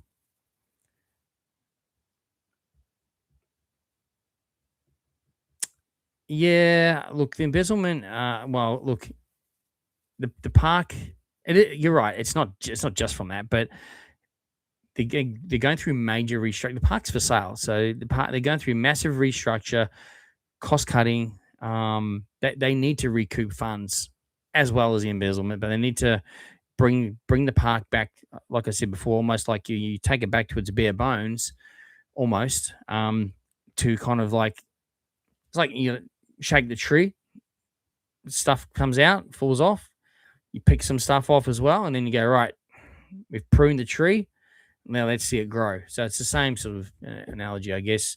Um, so yeah, whoever buys that park, hopefully will can start from scratch essentially and inject some funds into the right places. And I mean, it is a great park, and we just want to see it back to its its glory days. Really, it's yeah, we all want to go there all the time. So we want to see it do well. I mean, we want to hope for all the best for Movie World or for Village Roadshow. Um, the Goises at Dreamworld are frozen, not fresh. Goises. I don't know if I've had them. I hope Dreamworld can fix the street food festival like they did in 2025. Fix it. I'm not sure what was wrong with it, but I went this year and it was good. Matt says, so Shane, just one other question. Does Village Roadshow schedule do they schedule maintenance on rides the same time each year? We went last August, Storm Coast was closed, and it's closed again August year. Yeah, look, Yes, pretty much. They base their annual maintenance usually around the same sort of times, unless it's an unscheduled reason for something that really needed doing that they had to close for an extended time, where they had to significantly replace some major parts or anything like that. But generally, yeah, you're right. It's things will typically close around the same time uh, most of the time. There might be some exceptions to that, but always check that ride maintenance schedule before your visits. Going to Movie tomorrow. Enjoy Cameron Schiffman. Yeah, enjoy. The weather's supposed to be finding up a bit more too, so that's great. Can Dreamworld ever bring back the steam paddle boat with the Bush Ranger show? I don't think they will, but I think they're going to do something on that river in the future. So it may involve boats, maybe multiple boats, maybe. So yeah, I mean, I liked seeing that river, the paddle steamer as well, and the whistle of it and everything. Pretty cool, right? So, I would. It would be amazing to see that again for sure, 100%. But also, they might put like kind of like Disney jungle cruisy type boats in there, maybe where it's multiple boats. Maybe that. Yeah, I don't know. I think there's a big plan for that in the future as well.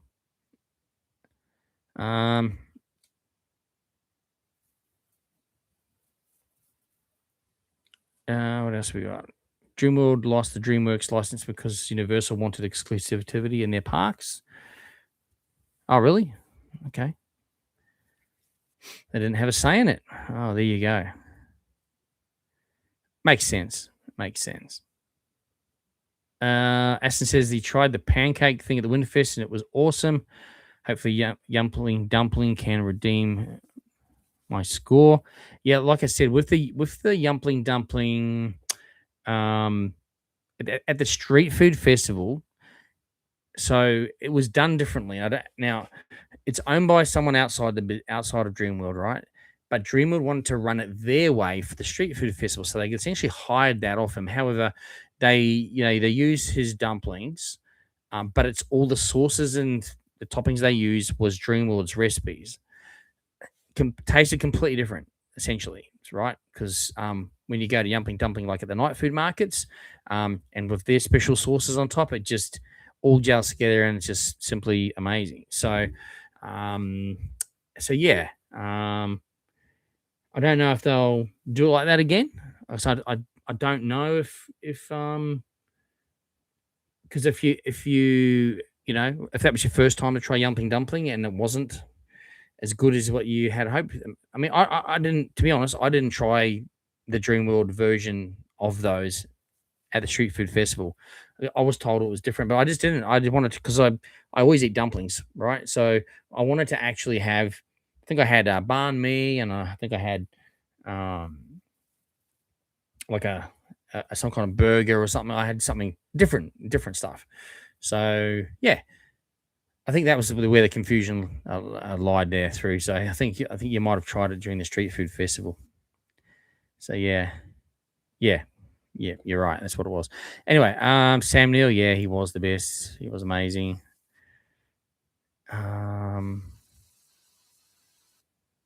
Prediction is going to be back to what it was like Disney. Still can't wait. I hope they bring back the Sparks on the final lift hill. That's right. Yeah, that's right. They did too at the Wild West Falls. Cyber Trooper heading over soon from New Zealand for the air show. Ah, cool.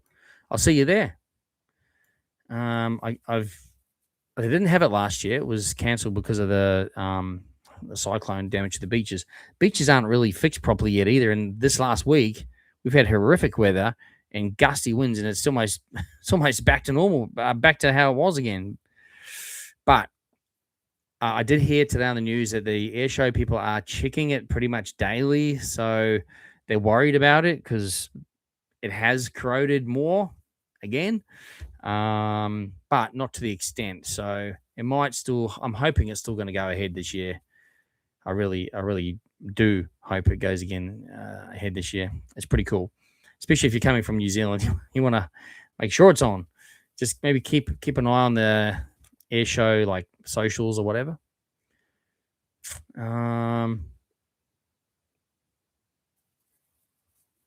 My son would like to know if you have a Spider-Man Funko behind you.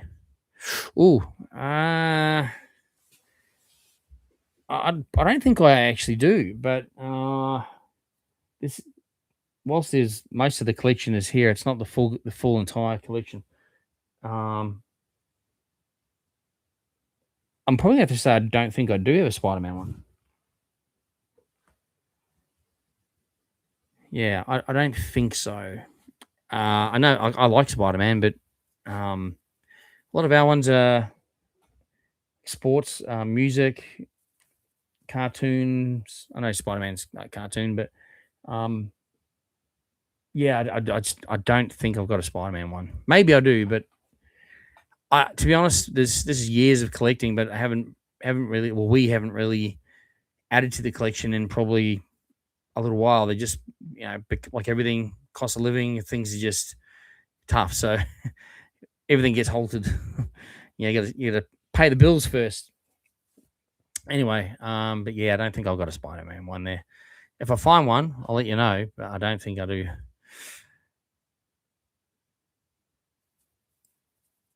What do we got there? Can of Coke is back. Had to put the kids to bed. No worries. Thanks. Thanks, jumping back. Prince Adam. Just to tell everyone that the theme parks opened at 10:30 to 4 now. So they're the new trading hours are 10:30 to 4. Does that include the weekends, or the weekends still normal trading? I wonder.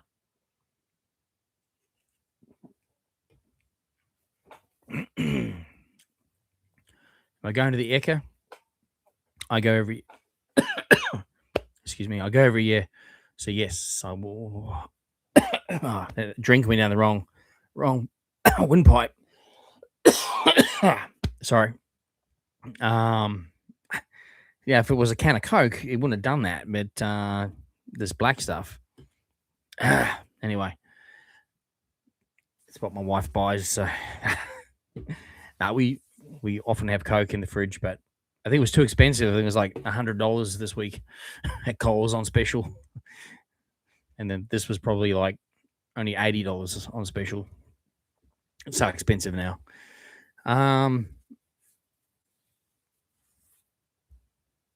So yeah, I'll be at the Eka. Not sure when, but I'll be there one of the days.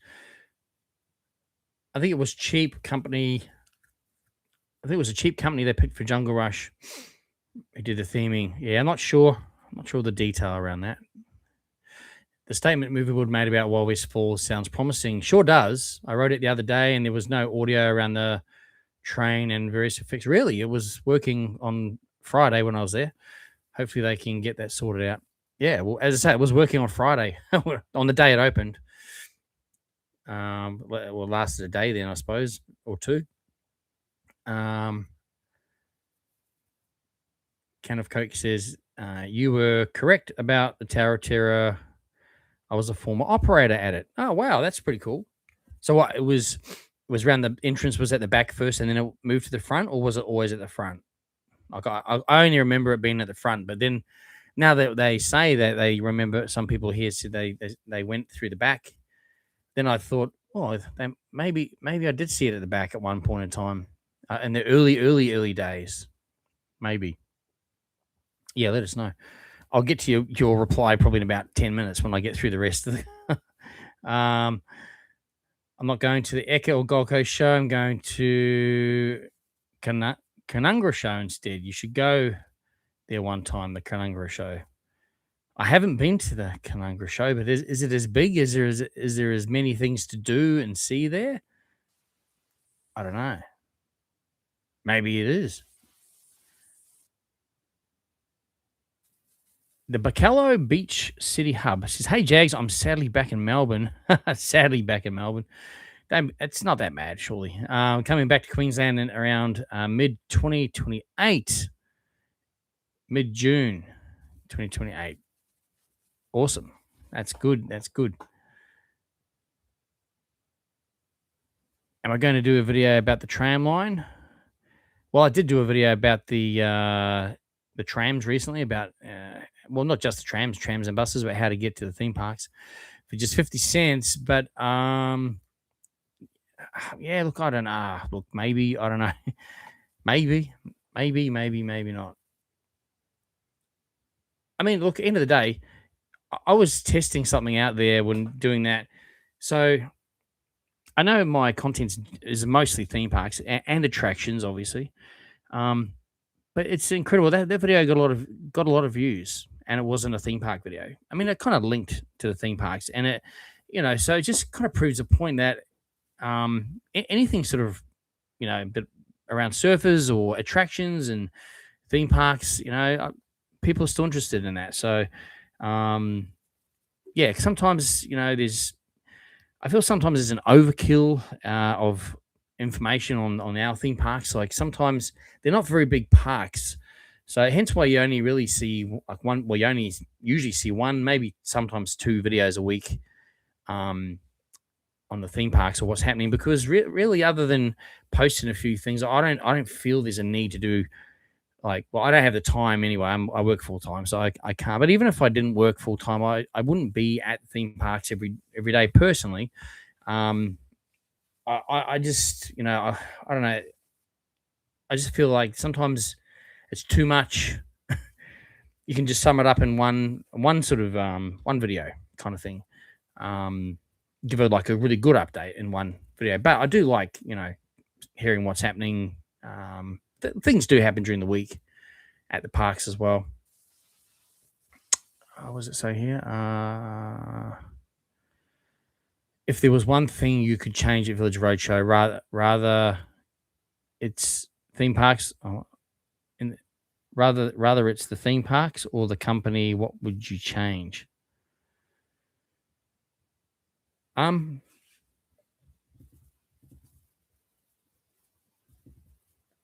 And so I'm kind of like, so your question, so is in Village Roadshow rather than the theme park, so the actual company. Um, yeah, I mean, I think what they're doing now with a restructure is well overdue. So a restructure, whilst isn't always great for people, it's it allows the company to move forward. So um, it's actually most companies will go through a restructure. Well, larger companies more so because smaller companies don't really have the need to restructure significantly. But like a big company like that, it has to restructure the business from time to time because over the years, when years are good, they add things, they add people, they add roles, But then when there's a downturn in business, they've still got all these people and roles. Like, well, hang on. Now we're operating at a huge cost, whereas before we we're operating fine. So it is needed. So I think what's happening now, whilst it's not a great time, I know a lot of people that are in the position of no longer working there, and it's scary times. It's terrible, actually. That aside, from the business perspective, it is probably the best thing that they are doing a restructure. And someone's actually, I don't know who's focusing on the restructure. I don't know who's actually the driving force behind that. If it's the CEO or if it's the COO, I really am not sure. Or the GM, I really not sure. But either way, they're making some pretty tough decisions, but decisions that have to be made because they need to strip out that it's probably too top heavy. They got to strip that out and just get back to basics and make sure it's running lean. So you always hear about companies that run lean. It's quite a thing. Like if you work for a large company, you'll probably would have heard that before. We gotta run lean. Okay, so as fine as we can without damaging the business, without without, as long as we can still service the business or the customers, but we got to run it lean, as cost effective as possible, and that's extremely important. Because then that gets you through the tougher times. If you can run it lean, and then when times are good, you can put a bit of meat into the sandwich, so to speak, and beef it up a bit. So I think that's really what I was going to say is what is actually happening now. So that's probably what I would suggest for that. And then obviously investing in the right places, like maybe the hotel. I mean, the theme park does need a bit of work. Excuse me, like the Doomsday area, particularly. I'm really meaning that really specifically at Movie World. Anyway, that needs to be sorted out. But they need to probably fast track something like the other hotel as well to bring people in, like spend. They'll have conferences, they'll have facilities there for things like that. People will stay there, they'll spend money, they have food and beverage offers in there. So that's kind of where I think the next thing needs to really happen, personally. But what do I know? I did used to work there, and I was the group retail operations manager for 6 parks, so for all the theme parks, and Wet and Wild Sydney when they had it. It was a senior role. It was a very so a pretty full on role. Not going to lie. And look, I wish I had maybe some other. I don't know. Sometimes you don't get the support you need in some of those larger organizations, so you can really, grow and do bigger and better things. But when you've got people above that literally don't let you grow, like, because maybe they think their job's more important or at threat, I don't know, but whatever. Yeah. So, but working in those large organizations, sometimes if the culture's not great, it's not good. So anyway, I really wish good things for Village Roadshow, because we love their parks and we want to see them all do well, and we want to see people get keep jobs and all that moving forward. What's up, Jaggs? How you doing? I'm good. Thank you for asking. Thank you. Is it your girly Sarah? Thank you. Thanks for joining the live. One time someone said the tiger at Dreamworld are fake tigers. If they're fake, they're pretty damn good ones, I tell you. Especially they must be super smooth robotics, animatronics. Incredible. No, they're real. Let me tell you, they're real. When I go to Movie World, I always go to watch the showcase. Oh, sorry, the show. Because I will have it so much. Because I have it so much. Maybe love it so much. Maybe. All the shows, they do a great job. 100%. Any news on Motor Coaster? Not yet, but we are waiting with bated breath. We will let you know. And as soon as we know. Do you plan on visiting the Ginger Factory on the Sunshine Coast? I have been there, have got video on the channel for that. Love it. It's a great attraction up there, actually. Yeah, and the dark ride there, 100% overboard boat ride. Yep, it is awesome. I agree. So yeah, if you search the channel, I've got Ginger Factory. I've got a few other Sunshine Coast attractions. The castle up there. I reckon that castle's haunted, by the way. Who would agree with me there? Or anyone? Does anyone know? What's it called? Bly Bly. It's the castle at Bly Bly. I genuinely think it's haunted, because when I went there, and there was hardly anyone there. It was I think it was a Sunday afternoon, and it was a bit of the weather wasn't overly great. It wasn't too bad, but it wasn't overly great. But as I was walking around in there, I felt a heaviness come over me, like pressure. I felt sick. And then when we left, I was really when we come out, I was really bad. Like as in, it's like I was gonna vomit. It was like I was so crook, and couldn't breathe properly. And yeah, I don't know. Someone said, or I read somewhere maybe, or someone, I don't know, spoke to someone about, I don't know. I've heard it somewhere, or spoken to someone about, spirits or ghosts or whatever, and that they can attach themselves to you. Maybe I've read it. I don't know. They can attach themselves to you, right? And they can make you feel like that. And that's how I kind of felt. Now, someone might say that's a load of rubbish, and I don't know. I don't know, but it actually made me go, I don't want to go back there, and especially those creepy dolls everywhere. I don't, not a fan. So, um, but anyway, yes, there's Ginger Factory is awesome. You got to visit that if you haven't ever been. You definitely got to go to the Ginger Factory. It was a few years ago we were there, but I know it hasn't really changed a lot at all. When we were there, it had the interactive forest walk with the what's that creature? Like where the wild things are. That creature that kind of was there. Yeah, it was really awesome, and the train ride around the perimeter is awesome. But that dark ride is cool. It really is cool. It's like the Small World dark ride, but different. But yeah, it was cool. I'll probably get back one day, but that's kind of like what the place to me, like for me that I've done a video. Nothing really has changed, really. So yeah, I don't think it's worth going back too soon. But probably one other time I'll pay another visit. Dreamworld needs to add a coaster with a tilt track. That would be cool. No repurpose of motor coaster. That's different to what everyone is saying. What do you know, Jaggs? I know nothing. Well, it's interesting because when it was closing, the email that they sent me was saying it's time for its next motor coaster's next chapter.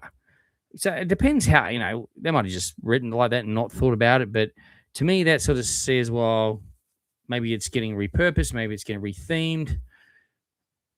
I don't know. It could be, but I kind of think, well, and look, maybe Dreamworld's at a point here where they go, okay, well, hang on, we could just retheme it so it fits the area better, like Rivertown, and it just it's still like, even though enthusiasts aren't a fan of that ride, and it is a little bit of an uncomfortable ride, the way you sit in it and the way it locks in and all the rest of it, but from a guest service feedback perspective, the guests actually do like that ride at Dreamworld. Like it's one of their favorite family rides. So yeah, maybe they will keep it and retheme it just with a jungle theme type of ride. Maybe they will, but maybe they're going to sell it to that same park in India or wherever the Claw is now, or somewhere else. And maybe they're going to completely redo that whole area. If that's the case, I don't think that will happen for probably 2 years. Because if they're going to do something in there, they're going to do it with significant investment and they're going to do it well. They're not just going to do a cheap job, because the bar has been set with the theming and everything with Rivertown and King Claw. So I think we'll see really good stuff happen, but fewer years in between. So yeah, no announcement yet, but I think we will probably get some kind of possible announcement this year. But I don't think we'll see anything actually happen for a couple of years with that, even if it is announced. So yeah, you never know. You never know. And it's all speculation, right? Everyone's speculating. It's just going to get repurposed. It's going to get rethemed. They're just going to do this. The whole thing's getting destroyed. Dreamworld have not announced anything at all. And also that ad that they did where they busted into Greg's office and he had it on a screen with a new themed, that was a planted thing. It wasn't accidental. So gets people talking though, right? So everyone straight away, it's getting rethemed. We've zoomed in on the screen and we've seen it. It could be, but I think well, if it gets rethemed, they'll do a good job of it. Definitely, and I think they'll have to, if they can, change the ride vehicles, alter them somehow, potentially. Maybe they can add a second launch area within the ride somewhere. Maybe they'll make it better like that and a bit faster. Not sure. Again, they haven't announced anything. So whatever you're hearing is it's totally all speculation. All speculation. Someone sent me a message today. Said, "Oh, they've seen someone took a photo of a hole being dug at the side of the side of the shop. Could be the new ride." I'm like, it's a small hole. Like it's looks like they're fixing some drainage or maybe some power underground. Stuff's getting done. So and maybe it's in preparation for a new ride or retheme. Maybe it'll be something to do with that. So maybe it's part of that. Who knows? Until we know for sure, until we hear it from Dreamworld, that's when we'll know for sure, and that's when we'll announce it. Say, hey, this is what is happening. This is what they've announced. So yeah, it's all speculation. But yeah, look, we do hear things from credible people. All that stuff that if we're told that's confidential, then that's confidential, and that's we don't talk about it. So yeah, we'll wait and see.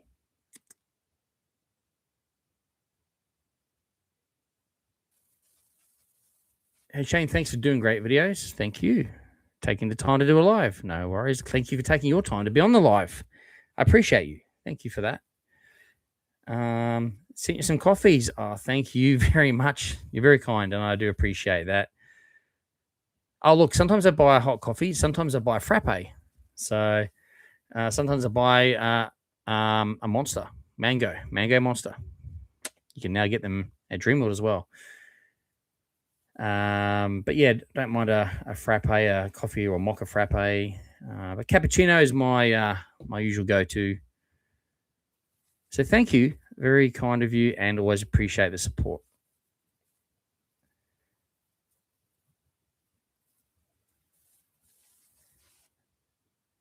Yeah, so Ryder's also saying about the early construction replacement.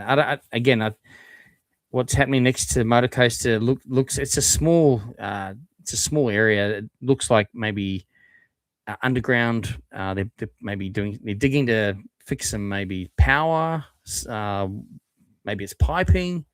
That's not a ride. It's too small. From what I saw in a photo someone sent me today, it just looks like a small.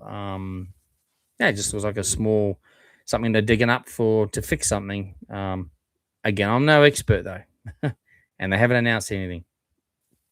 So yeah. Sandals. Hey, I got to you. I see your comments there. Thank you for saying. Oh yes, at the Winter Festival, I did see. Yep, you came up to me. Thank you for that. It's good. Thank you for jumping on the live there. Sandals D8G. So a big hi to you, and thank you for jumping on the live. Appreciate it. Thank you. Hope you're enjoying the videos. Lots of videos on the channel. Dino 554. I visited Dreamworld in July. I have not been since January. I saw so many little improvements all over the park. The gardens are looking great. The buzzers are a big improvement to the Food Central. Absolutely. At Food Central, they've done some great things in there, including the self-serve kiosks as well. So, they're doing some really good stuff. If you look around, there's lots of cool stuff happening. They are, as I say, even though they're doing all this other stuff around Dreamworld, or they will be starting on all that stuff, there's certainly going to be no lack of focus in Dreamworld. I can guarantee you that. There's a whole different teams that look after those things. Christmas in July was a practice run for Christmas in December. It could well be, but you know what? And I don't know if you went or not.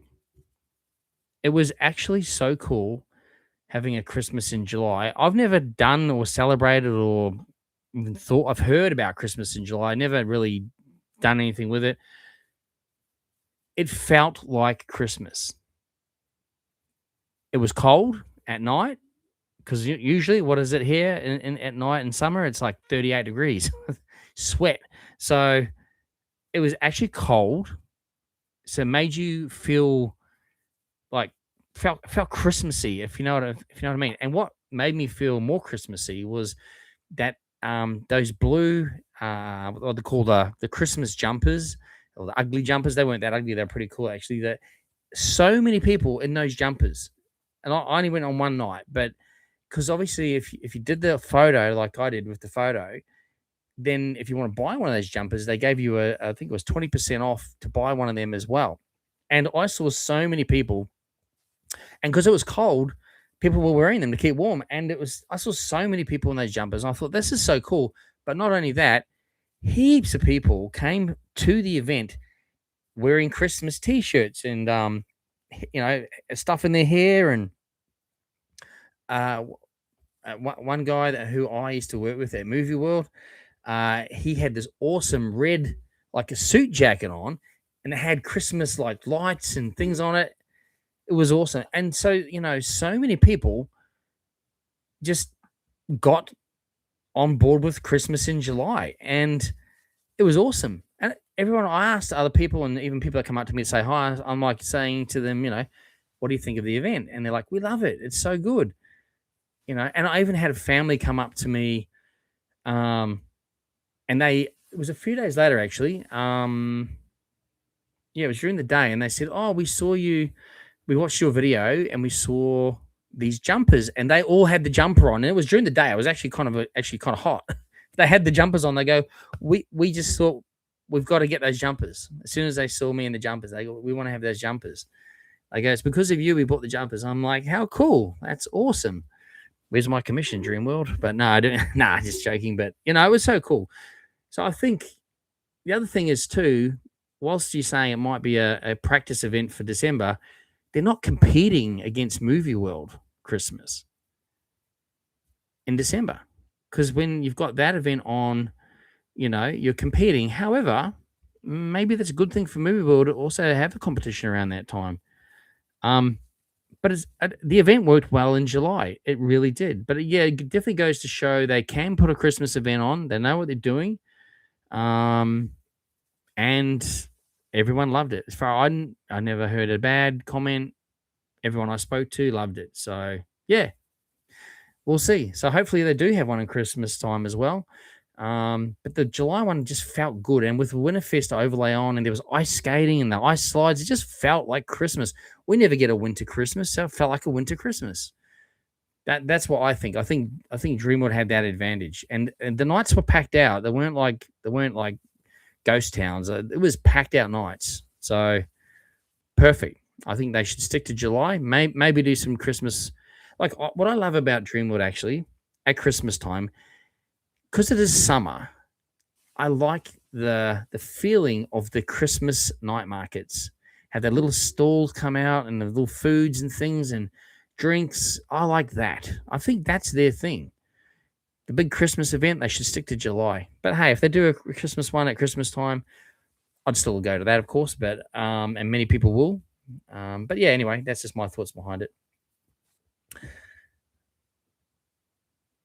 Okay, so we got young girly Sarah says, "What's your thoughts on Fright Nights this year? You have a few concerns due to the embezzlement, going on." Okay, I think it's just sort of touched on this a bit earlier too, and I think this will be a replica of last year. I don't think they're going to be adding new mazes or new shows or new anything. I think it's going to just be blueprint of last year, same mazes, which were great, by the way. Like they were awesome. Like I think all of them. I think we loved at least three of the 4 or 5 mazes. 2, 3, was it 5 mazes? I think it was. Can't remember now. But at least DC Deceased was good from a theming perspective, and they did up the fear factor from the year before. The terror was more, the scares were more from the year before. So I just hope they can keep up that intensity, I guess. Make it as scary. But yeah, I think we'll just see a repeat from last year, which was good. No, we loved it. It was still a great event, but I think that's what we'll see.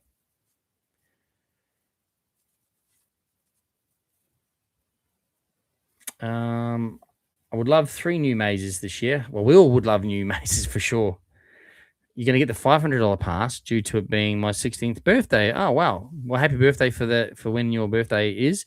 Um, wow, that's pretty cool. The $500 pass. Is that the one that's the unlimited um passes? I think it is. I think it's the unlimited one. Or the multi every night. I think you can visit every night. Um, that's pretty cool. I would suggest getting fast track. Although if you're going every night, you will get through all the mazes, even if you have to wait in the queues. I'd recommend going straight to the mazes each night. So then go to you probably get you can get 2 mazes done without much of a wait, and then by the time you get to your third one, you're pretty much at an hour at least. Uh, but if you like you say, if you're doing multiple nights, then what does it matter really, right? You can do them as you please. So how cool! Well, you'll enjoy it. Yeah, I really like Friday nights. Um,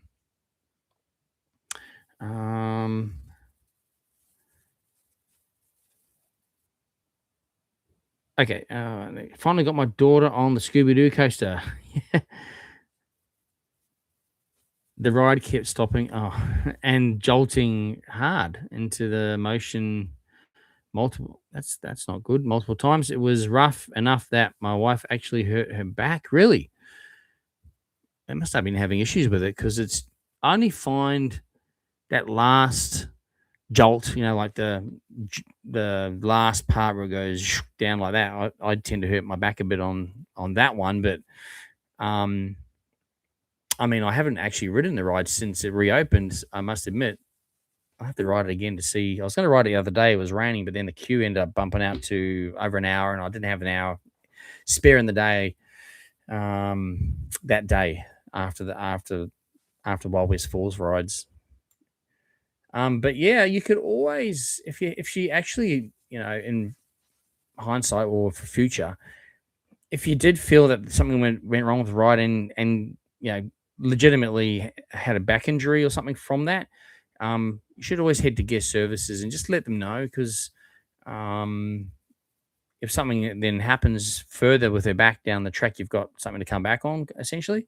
Um, just yeah, because they might have been experiencing some issues. I don't know. That's not usually that jolty, but that probably one part maybe at the end potentially. But sometimes those breaks can be a bit jolty. Although in the past anyway. So I hope she's all right. Have you ever bumped into the Tim Tracker when you've gone overseas? No, I haven't actually. Um, I have bumped into. So if you know Random Land, um, Justin Scard. So not him. So what happened was, this is a few years ago now. We were. He was having a meet and greet at the same time we were going over, and the meet and greet was in Santa Ana. It wasn't at the park. So anyway, we were staying in Hollywood and or Universal City, and then we'd been there for 5 days or something. And then we were going to be heading to Anaheim on I think it was a Saturday or Sunday, and then we were going to check into the hotel at 2 o'clock. I know in the morning. I think it was we'd organised, and then we were going to go to the meet and greet in the afternoon at Santa Ana.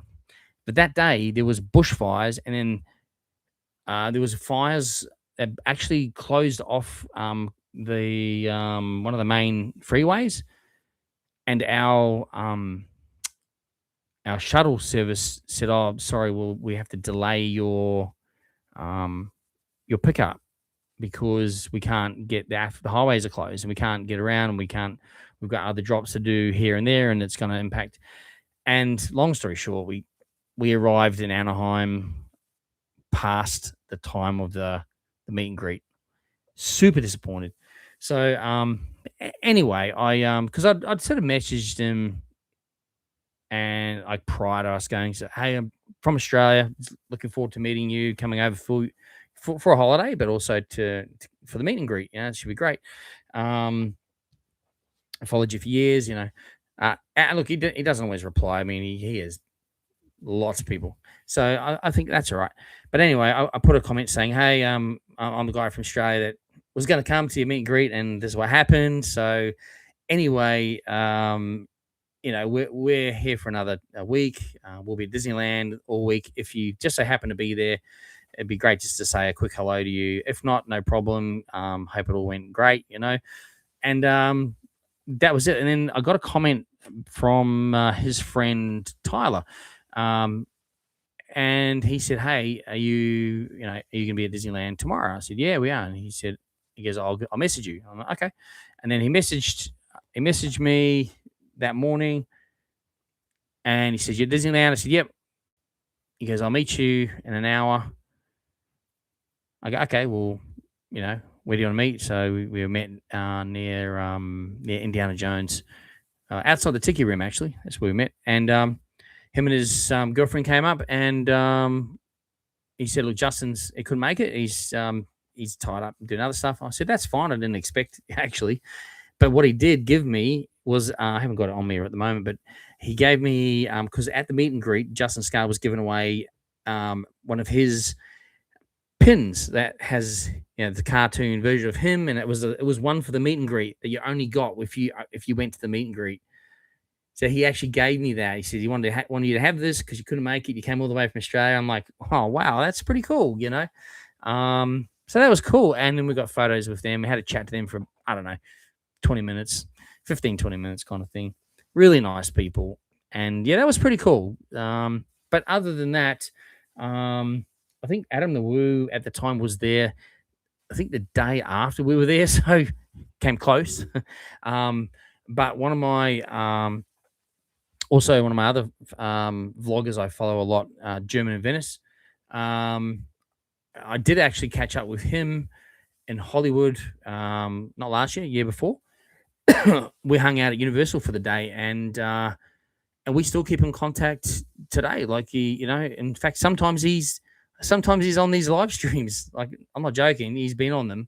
I'll just scroll through some comments here. I can't see him. It's the middle of the night over there, but sometimes he gets up in the night and then he sees I'm live, so he'll just jump on. He's done that a couple of times actually. But yeah, we kind of message fairly regularly actually. So if you go back to my video, Universal Studios Hollywood, you'll see him in the video. He's in the video with me. So that's really cool. He's not a theme park vlogger, but he does go to theme parks. He does his content is everything and everything. I love that actually. It's just he does everything. So really nice person. We're he's a few years older than me, but we're kind of similar. We just got on. We just got on. That's the thing. We're similar interests, obviously, in what we do with the content and things like that. So, and we like the same stuff. But when you see someone like that, you think, I could be friends with them, but it's not until you meet them that you actually know how someone is. And, sometimes people can be different from what you see on the video. That's why I like doing these lives, because hopefully you feel I'm the same as what you see on the video, right? It's me, that's me. And he's the same. It's what you see in the video is him. That's what you see. It's him. And he's a really nice guy. Mike's his name. So if you're not following the GIV, German in Venice, you should check his channel out. It's pretty cool. Pretty cool. But no, Tim Tracker, yes, we've followed Tim Tracker for years and years, and their whole journeys and everything. And I've just watched something from him just recently as well. Like everything, life changes. They've got a family now, and things shift a bit, but they're still doing vlogs. They're still doing what they do, which is cool. It's like if you guys follow Fresh Baked, so they do Disney stuff, but we're following them from probably the very beginning, when there was like 4 or 5 of them in a whole group that they were just hanging out and doing their vlogs like that. And and now it's just basically a husband and wife now that do it, but still follow them as well. Plenty of people. All right. How are we going for time, guys? Well, we've been going for ages, so we might try and wrap up soon, because I'm conscious of everyone who's and I appreciate you guys being on here. Don't get me wrong. I hope you're still all engaged in the content and the comments and everything. I'm trying to read everyone's who's taken the time to make a comment to, obviously respond to your comment. Have you ever bumped? Okay, I read that one, so that's good. So I know where I'm at, which is a good thing. Um, have you come across this? What's that? What's this? Not sure. Movie World should lower their price a bit to do like Dreamworld did. Yeah, I think you're right. Maybe I think they have actually just dropped recently the annual pass now that they've taken the carnival off it. I'm pretty sure they have. And if you already had your pass, like I bought mine, had to redo it just before all this happened. So because they've emailed saying because now we've pulled the carnival event, you get an extra month so on your annual pass. They've extended your annual pass automatically, and then also you have to just apply. They give you the link to get a 1 day free ticket for a friend. Can be for any park, I believe, Village Roadshow theme park. So a 1 day ticket for someone that doesn't have a pass, they can come with you for the day and check it all out. If they like it, maybe they can get a pass. But that's what they've done for everyone who's already had annual pass. But now they've dropped the price a little bit. Like my wife just had to renew hers, and it was lesser. I can't remember what she said. Maybe $20 cheaper or $40 cheaper than what I paid. I think something like that. So yeah, that's what they've done there. The Lion King musical is coming back to Brisbane in November. There you go. I'm sure so many people will see that. It's amazing. What is your favorite theme park to visit? Love your content. Universal Studios. Hollywood. Number one. I do love Florida. Don't get me wrong. Loved. But, and both parks, Islands of Adventure and Universal Studios. Probably more Universal Studios because they had the screen used Back to the Future Part 3 train screen news at Universal Florida. I got photos of it. I've put it on Instagram. You can check it out on the video. Awesome. The ET ride, loved it. Men in Black ride was so cool. The Harry Potter stuff there and the rides and everything and blows your mind and amazing. Transformers, just everything. I love Universal Studios because I'm a movie person. I love movie stuff heaps. So yeah. But Hollywood for me is I went there when I was a kid, so and it is the real working studio, and there is the actual sets used in movies you see at the backlot tour, things like that. I love all that kind of stuff. So for me, that would have to be number one.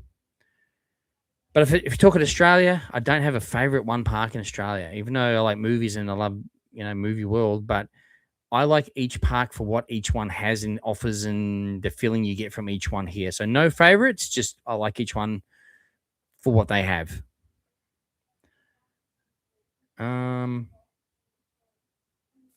Okay, so what we got? Okay, hey, I was at Movie World when you were there the other day. Hey, I didn't see you. You can always come say hi. It's fine. It's not a problem. Happy to stop and say hi, take photos, have a chat. All good. The Kananga show is smaller, but a good one. It's like the kind of like a Western show, has cows and horses and log chopping and fire trucks. Like a lot of those rural kind of country town shows are good. I know. Well, if you flick us the date, you never know. I don't live too far from Kananga, really. So yeah. And Sony, what? $10 tickets. What's that for? Oh, $10 to get in, or $15 at the gate. Oh wow, that's cheap.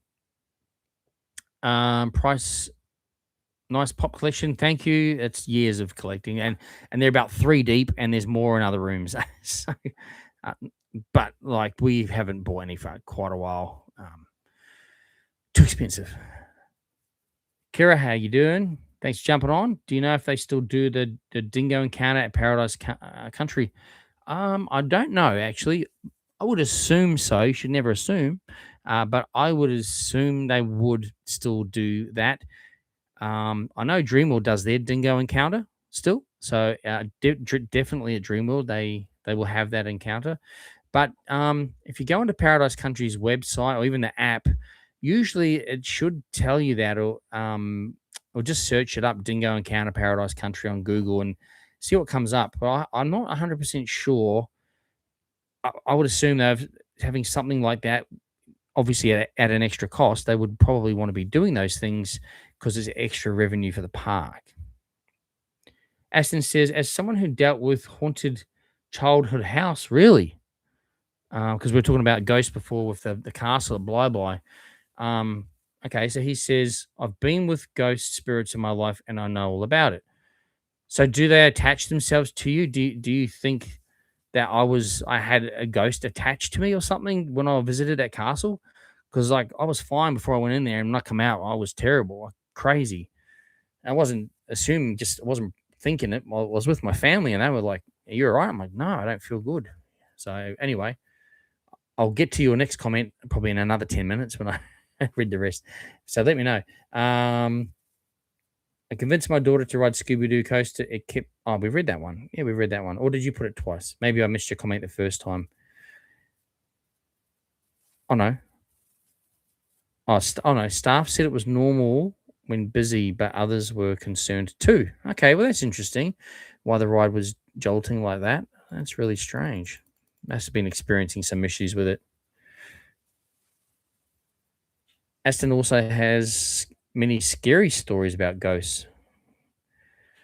True believer. I had when I was a kid growing up, my sister's friends, they lived like 5 minutes from our house, down the road and down another street.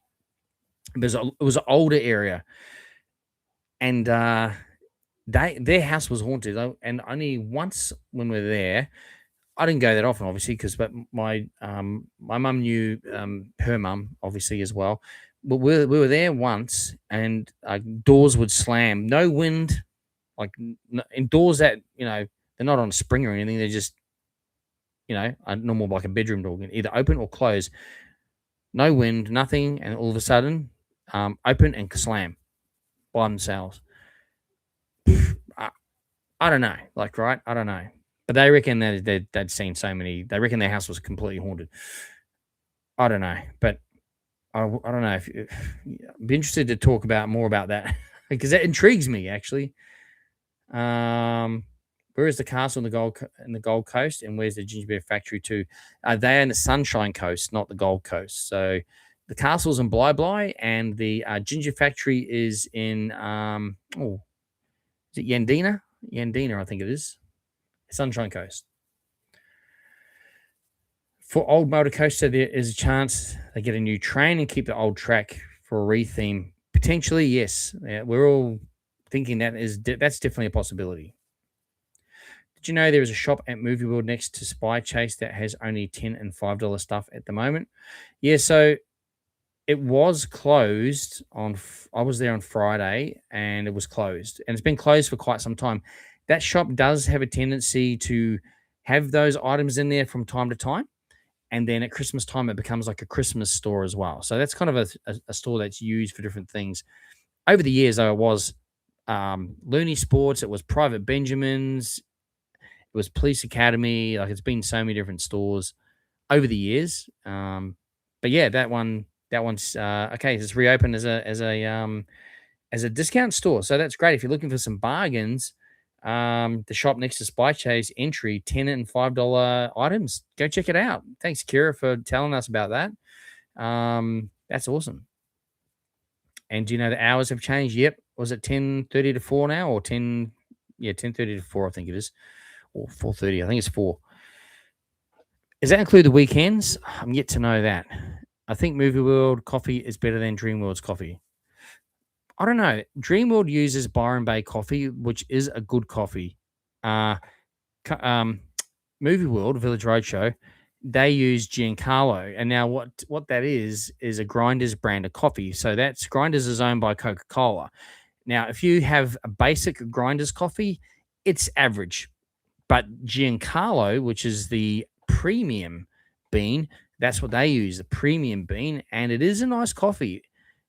But you know what? Coffee comes down to a lot of things. And if you, I've been trained on barista training when I was at the Village Roadshow theme parks, actually, in the Village Bean, in fact.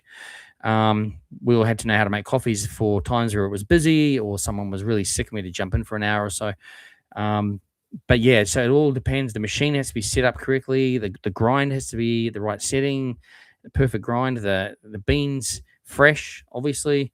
The machine obviously kept clean, and the when you run through the cleaning fluids in the morning and everything, it has to be flushed several times. So they flush all that out of that, and you got to run the coffee through it several times before you start making coffees. Um, but yeah, the grind has a lot to do with it. The tamping, the actual how the barista actually um, basically does the coffee. But I think they're both good coffees. I drink coffees at all the parks, so everyone does have a preference, of course. I know coffee is something that people are fussy about. Me, as long as it doesn't taste like a burnt ashtray, then it's fine. All right, so. Hey, Kobe, thanks for jumping on, mate. Hope you're doing well. Yeah, you haven't been here for a while, but that's okay. Everyone gets busy and fully understandable, mate. As long as you're good, that's the main thing. I appreciate you being on here. Good to hear from you. How do you think of this? How do you think of the SpongeBob show they have at SeaWorld and Nickelodeon Land? Okay, I haven't seen it for a little while, but if it's the one that they introduced a little while back, I liked it. I think it was good. But yeah, I haven't been there in the recent months, actually. I have to check it out again.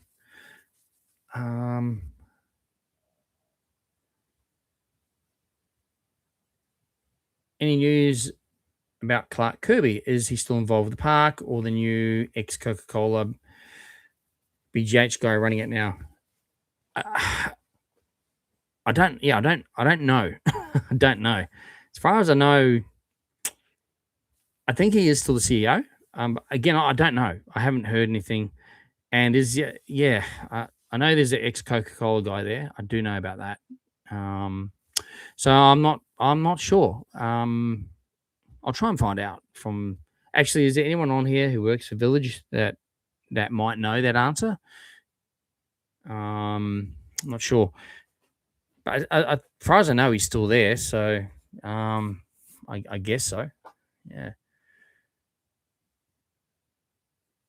What would you rate Movie World? Oh, the event, Heroes and Villains event, out of 10. This year, I'd probably give it a 6 out of 10. And that's because they've removed one of the shows that they put in last year. They removed a character, Lex Luthor, but he did appear on the video about 8 times, 10 times a day on the screen. That was it. No themed food, no themed drinks. The parade was no zip wire Batman, no fight scenes. And earlier in the day, the lighting obviously was daylight, so no real. I think there was lighting, but you could hardly really see it. So that's the only reason why I gave it a 6. But if you were visiting for the first time, you'd probably give it, a solid 8 or 9 out of 10. I guess it was nothing wrong with it. Just comparatively speaking, it obviously was missing a few things and that kind of thing. So yeah, Anton, mate. Yeah, I'm good. Hope you've been well. Yeah, mate. Nearly ski season again. Love it. What's going on with the Dreamwood vintage car area at the moment? Nothing. It's still just sitting vacant. Probably in a future plan, though. I can tell you that much. What houses are we getting at Fright Nights, mate? I believe it'll just be the same as last year because of the costs and everything. I think this year it'll just be a repeat. I think it'll just be a repeat. So I don't think there'll be anything new. Haven't heard, though. Nothing's been announced, but I think that'll be the case. Hey, Straws, thanks for jumping on. Appreciate you jumping on, as always. I'm doing well. Hope you're good, mate. What's my thoughts on the new Dreamwood expansions? Will Coomera cope with the traffic? Yeah, I think the expansions are great for the area. Obviously, it's going to bring people to the area, and obviously they're going to link the hotel up to the theme park as well. So it's going to be a great thing. And then, yeah, they will also put more rides and attractions over time into Dreamworld as well to eat up more crowd, if you like, crowd eating rides. But the traffic situation, they announced that they will be doing changes to that because they know that's a massive problem now. It's going to be even worse. Dreamworld are assisting with some funding by giving them $5 million up to help with the funding towards whatever the government's going to spend to fix that. I imagine it'd be multi millions of dollars to whatever the plan. Like I think they need to put a big, like, you come out of Dreamworld, you need to have like an overpass over top of everything, and then it maybe loops around and then goes one way, one goes the other way. Get rid of the roundabout, maybe put lights in there. Something's, I don't know, put in multiple exits out of the car park. I don't know. There's got to be they're going to have to really look at it. That's just Dreamworld, but then everything they're doing, all the retail and dining precincts, all the residential, imagine living there and then it takes you an hour to get from your driveway to the motorway, and it's a 5-minute drive, morning and night. It'd be a nightmare. They've really got to get that infrastructure bang on, fixed and sorted before they even think about anything else. But I think it's a great thing that's been greenlit and good to go. The hotel, obviously, is going to be one of the first things there, one of, and particularly in time for the Olympics 2032. So, yeah, I think it's all a good thing. Like especially for that northern corridor, it needs a hotel, and it definitely needs more housing, which they're putting in residential and retirement stuff in there as well. So, yeah, I think all in all, love it. It's perfect. Just the traffic situation. Yeah, everyone knows that traffic. One of my subscribers, she's on here tonight, Leanne. She's telling her, I thought it was Christmas last year, but she said it was this time last year. It took them an hour and a half to get out of the car park one Saturday at Dreamworld. So that's now. That's like, so, interesting. They got to fix it. Straw says also, I know you went on Wild West Falls the other day. Did they fix the voice at the end of the guy says the mine is going to explode? Yeah, they did have a voice. That did have a recording there. Didn't seem to be as loud as what it used to be, but it was there. It's certainly on there. A lot of the audio was actually all good and all working. I think what they need to do is like they do in the States is have the audio come through the log. You know what I mean? Because then you'll never miss any of the audio. They need to put the audio onto the boats. But anyway, they've made an announcement today about Wild West Falls that, hey, it's back open. Yep, we know that. But they're going to be adding more enhancements and more things to immerse you in the whole Wild West experience over the next few months. So every time you ride it over the next few months, there should be stuff added and more things to see and immerse you in that attraction. So I'm excited for that. They've announced that today. So that's pretty cool. So I'm going to wait probably a good month and then ride it again and see what the differences are. See if I can pick the differences. But where the geyser goes off, that still gave me a fright because I didn't. Yeah, you think, well, I know there's a geyser. It's going to go. Oh, I just went off. And it just gives you a fright. Yeah, and it's good to hear the train. It's good to hear the Indians, and then the like the bar scene with the music, and yeah, it was all good to hear all that. I remember going through there and it was just dead silence. It was like, what's going on here? So they're bringing back audio and other things to immerse you in that whole experience. So looking forward to it. So there you go. Was a buffet brekkie at the Sky Point. It's really good, mate. It's definitely worth doing. Yeah, it's definitely worth doing. We loved it. Be there for. It opens at 7:30. Get there 7:15. Price of the buffet includes your lift pass to get up to the Sky Point, obviously, and yeah, beautiful, awesome breakfast, great selection, great food, and awesome view. So I'd highly recommend it. Spencer says the village renewal 169 for the premium annual pass or 229 for the first time. I just renewed Dreamworld for 99. Yeah, and they were running the photo pass, drink, towel, etc. Yeah, or 79 for all worlds. Absolutely. I mean, they brought out some awesome deals, haven't they? And you know, it's smart. And they got the dining pass, which is great value, by the way. If you're going regularly, if you're just a holiday maker, I wouldn't say that. I mean, at least you. Look, some people come up here and they go to Dreamworld like every day for a week. Okay, look, that's maybe the dining pass might be worth it because you get your value out of it after your fourth visit, essentially. All right, so great for annual pass holders who go, maybe every month or twice a month or every week. I go every probably second week, so I bought the pass. So it's definitely going to be worth it for me. In fact, my first visit, I think I put on the video anyway. I spent $30 of value. I had a burger meal, and then I had churros. It came to like $30. I paid $89, and I already used 30 one visit. So yeah, it's good. It's really good. One meal, one snack every single day of the year that it's trading. So 363 days a year. Again, if you're only a holiday maker, it's not worth it. But if you're regularly visit or you're local, yeah, it's great. So they're doing lots of cool things. I think they're definitely ahead of the game, or ahead of Village at the moment.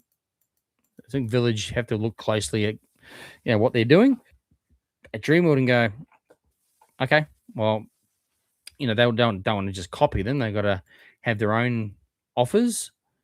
So I guess, yeah, but they've got to also keep an eye on the competition. Aston says, we're talking about Haunted Castle before, actual Haunted Castle up in Sunny Coast. I felt I had a ghost attached to me when I was up there. Aston's saying he lived in a haunted house. He said there's two types. There's nice ghosts and there's demons. So it would be a demon type thing, as they can do that as well and make you vomit. So I would say, sorry if I'm scaring you. Well, it must have gone away because I was pretty much okay by the next day, or maybe because I jumped in the car and drove to the Gold Coast. It didn't want to go to the Goldie, so I went back to the castle. I don't know. But that's the weirdest experience ever I've had. Oh, Kira's saying the park trading hours, it's for the weekends as well. So there's only 10:30 to 4 on the weekends as well, except for school holidays, and like peak season. It's going to be 10 to 5 as normal. Wow. Okay. I didn't realize. I thought it was just Monday to Friday. Jeez. The weekends. I would have thought that the weekends, because more people are off for longer. Interesting. Oh, well, that's interesting. Thanks, Kira. Yeah, appreciate that. Aston also is saying again, one time he was home alone and heard loud footsteps coming to my room, and there was a shadow figure in the hallway. Ooh. Scary. Damien, can you do a session on how to go to SeaWorld by public transport? Sure. I can. Yeah, because I guess the other one that I did showed you how to get to the ones up the other end of the coast. The reason why I didn't include SeaWorld was because I guess if you're staying in Surfers, SeaWorld's just, up the road kind of thing. But yeah, that's fine. Because depends if you're coming from Surfers or if you're coming from Helensvale, essentially. But yeah, because you'll have to tram then bus, or you can Uber, I guess. But yeah, mate, I don't know when I'll be able to get to that, but yeah, we can sort that out. I suggest you watch Sam and Colby and FaZe Rug and watch their videos. Yeah, I do. I do. FaZe Rug, love him. He's awesome. I do watch FaZe Rug.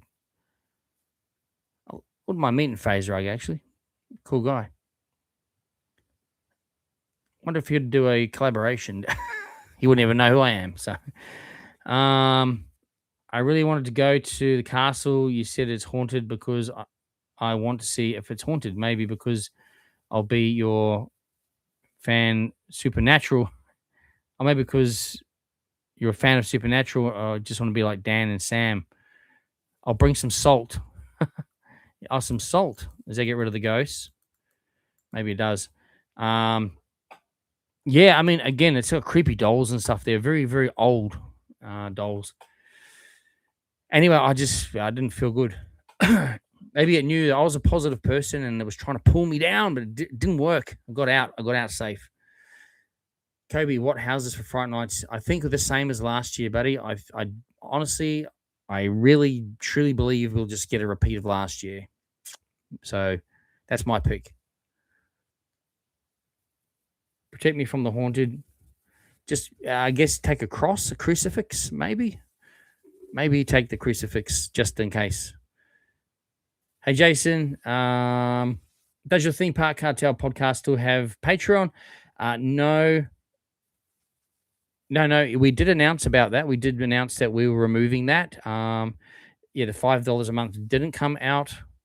Yep, that's good that it didn't come out because we put a cancel on that. The reason why we did that was because we are doing them not as frequent anymore.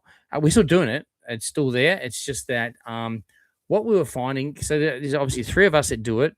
We're all super busy as well, and we have to record like during the week on a night like this, for example. And they'd go for quite a while, but they take a fair bit of planning.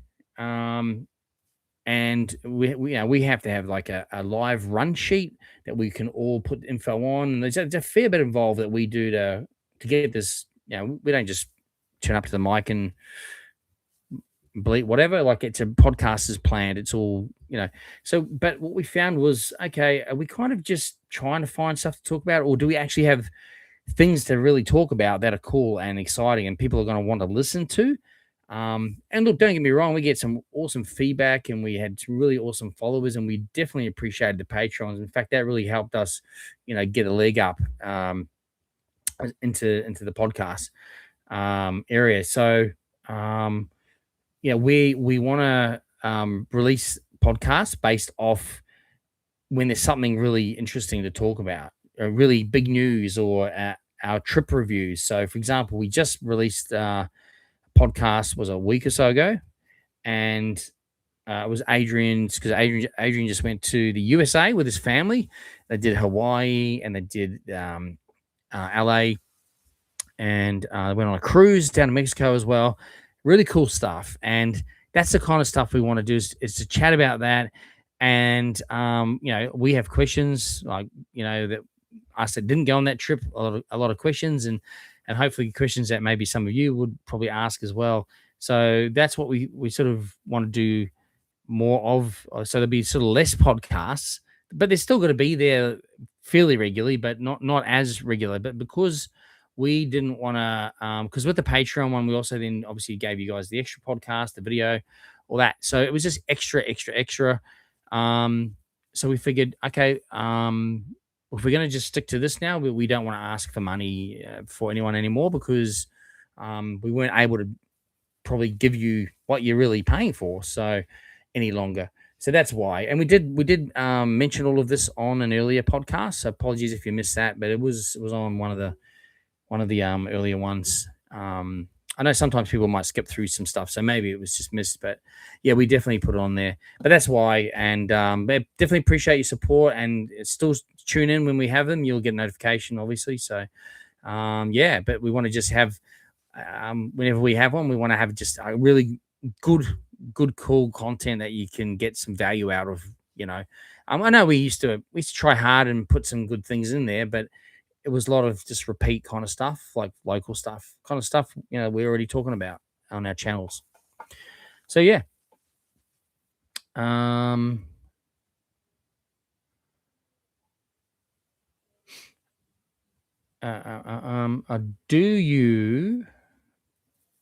Do you get surprised when Wild West Falls go backwards? If you didn't know, or you haven't experienced it before, then yes, it's a good surprise. 100%. It's awesome. Straw says, yeah, I saw that about the effects enhancements, but they said the effects were going to be upgraded and they got the new boats and then everything broke. So you're skeptical. Yeah, again, I don't know. I mean, I know the thing is, right, I know now they have one person whose job is being created. It's called Park Thematics. And their sole focus is like the theming of the areas, the parks and things. And if they're missing stuff, his job is to get it up to standard. Before there wasn't really anyone just focused on that solely. So I think we'll see this happen this time. I think it'll be good. I know the guy that does it, and he's a good guy. He's passionate and he knows what he's doing. And he's like us. He wants it to be as good as it can be. So I think it'll be good. But just watch this space. Another good video idea is how to get to Paradise Country. Yeah, look, a lot of people don't know how to get there, and it is pretty hidden. It's almost as hidden as trying to find your way to the Wizard of Oz area at Movie World. Almost need to get a separate map just to try and find out where to get in there. Not being negative, but I always thought there needs to be a sign at the front of the park that says this way to the Wizard of Oz. Or they should have made the entry point down by the bank where the Lethal Weapon archway used to be, which used to take you years ago. That's where you entered Lethal Weapon through that alleyway behind the bank in the bakery, pizza place now, but behind Gotham and all that. It was like a Chinese alleyway. That should have been the entranceway to Wizard of Oz. They could have made the Munchkin Town in that first part and then straight down the Yellow Brick Road into the Wizard of Oz land. That's just my opinion. Who am I? Anyway, I do try to be funny sometimes. Not negative, just funny. You probably go, you're not funny, and that's fine. But anyway, let's move on. Dream World also is haunted. With the accident at night, you can. There's a weird feeling. Oh, okay, I haven't noticed, but yeah, that's definitely a possibility, I suppose. Can you make a brand new SeaWorld video? Yeah, I've been there for a little while, so I do have something coming up for SeaWorld. Anyway, I do. Aston's off now. Thank you for your stories, mate. We'll definitely have to talk more about that haunted house you used to live in. Have a good night, mate. Prince Adam says, hey, Shane, what theme park are you going to next Saturday, August 17th? Oh, what? Oh, next on August 7th. Oh, sorry, August the 1st. Is that this Saturday? No, that's the week after that, isn't it? What does my schedule say? It's open at this stage. I haven't made a plan for that particular day. I do have a few things, ideas flying around for that date, but nothing locked in yet. So I can't tell you that yet because I actually don't know. Sorry. Sometimes I decide on the day. It's literally like that. Spencer's off. Yeah, we're going to be wrapping this up soon. I'm conscious of the time. Thank you so much for being on, Spence. Appreciate it. Have a good night and appreciate your input as well. I literally believe in a creature and supernatural too called a Wendigo, the haunt America and Canada. I haven't heard of that, but hey, I have to check that out. Kira says, yes, I am funny. Well, thank you, Kira. At least one person thinks so. That's good. Prince Adam says, still waiting for auditions for Fright Nights to be scare actor. If I get in front of the character, I might scare you. Because I'll be a scary character. Yeah, absolutely. I love it. So good luck. I hope you do get in for that. Kobe says, thank you for doing the stream. Love your videos. Thanks, Kobe. Appreciate you as well. And we will leave it there now, guys. I've got through all the comments, I believe. If I have you missed your comments, no intention there at all, feel free to drop me a DM on Instagram. I usually always reply when I go home from work. So thank you all so much for being involved with the live stream tonight. We went for 3 hours. Can you believe it? 3 hours. Wow. Didn't feel like 3 hours. So thank you all so much for your input, your questions. I love these, and I hope you guys get something out of them as well. We've covered off a lot of info as well tonight, so it's been great. And just a big thank you from me for everyone who supports the channel. It's greatly appreciated. Anyway, I hope everyone has a great rest of your week. I hope you get to do something cool and fun this weekend, theme parks, attractions, events, or whatever it is. Stay safe as well. And don't forget to check out the videos. I'll have a new uploaded video every Sunday night on this channel on YouTube. And make sure you hit the subscribe button. It's free to subscribe. And please tell your friends and family if they love theme parks, attractions, events, or just someone like me telling you stuff. Check the channel out. Hit the subscribe button. It does help out a lot. And it's greatly appreciated. And don't forget to check us out on the live stream here again in a fortnight. I'll do my best to get back into their routines. Even if I am a bit late from work, I'll do the best to get on there. Anyway, guys, thanks for watching, and we'll see you on the next journey. Good night.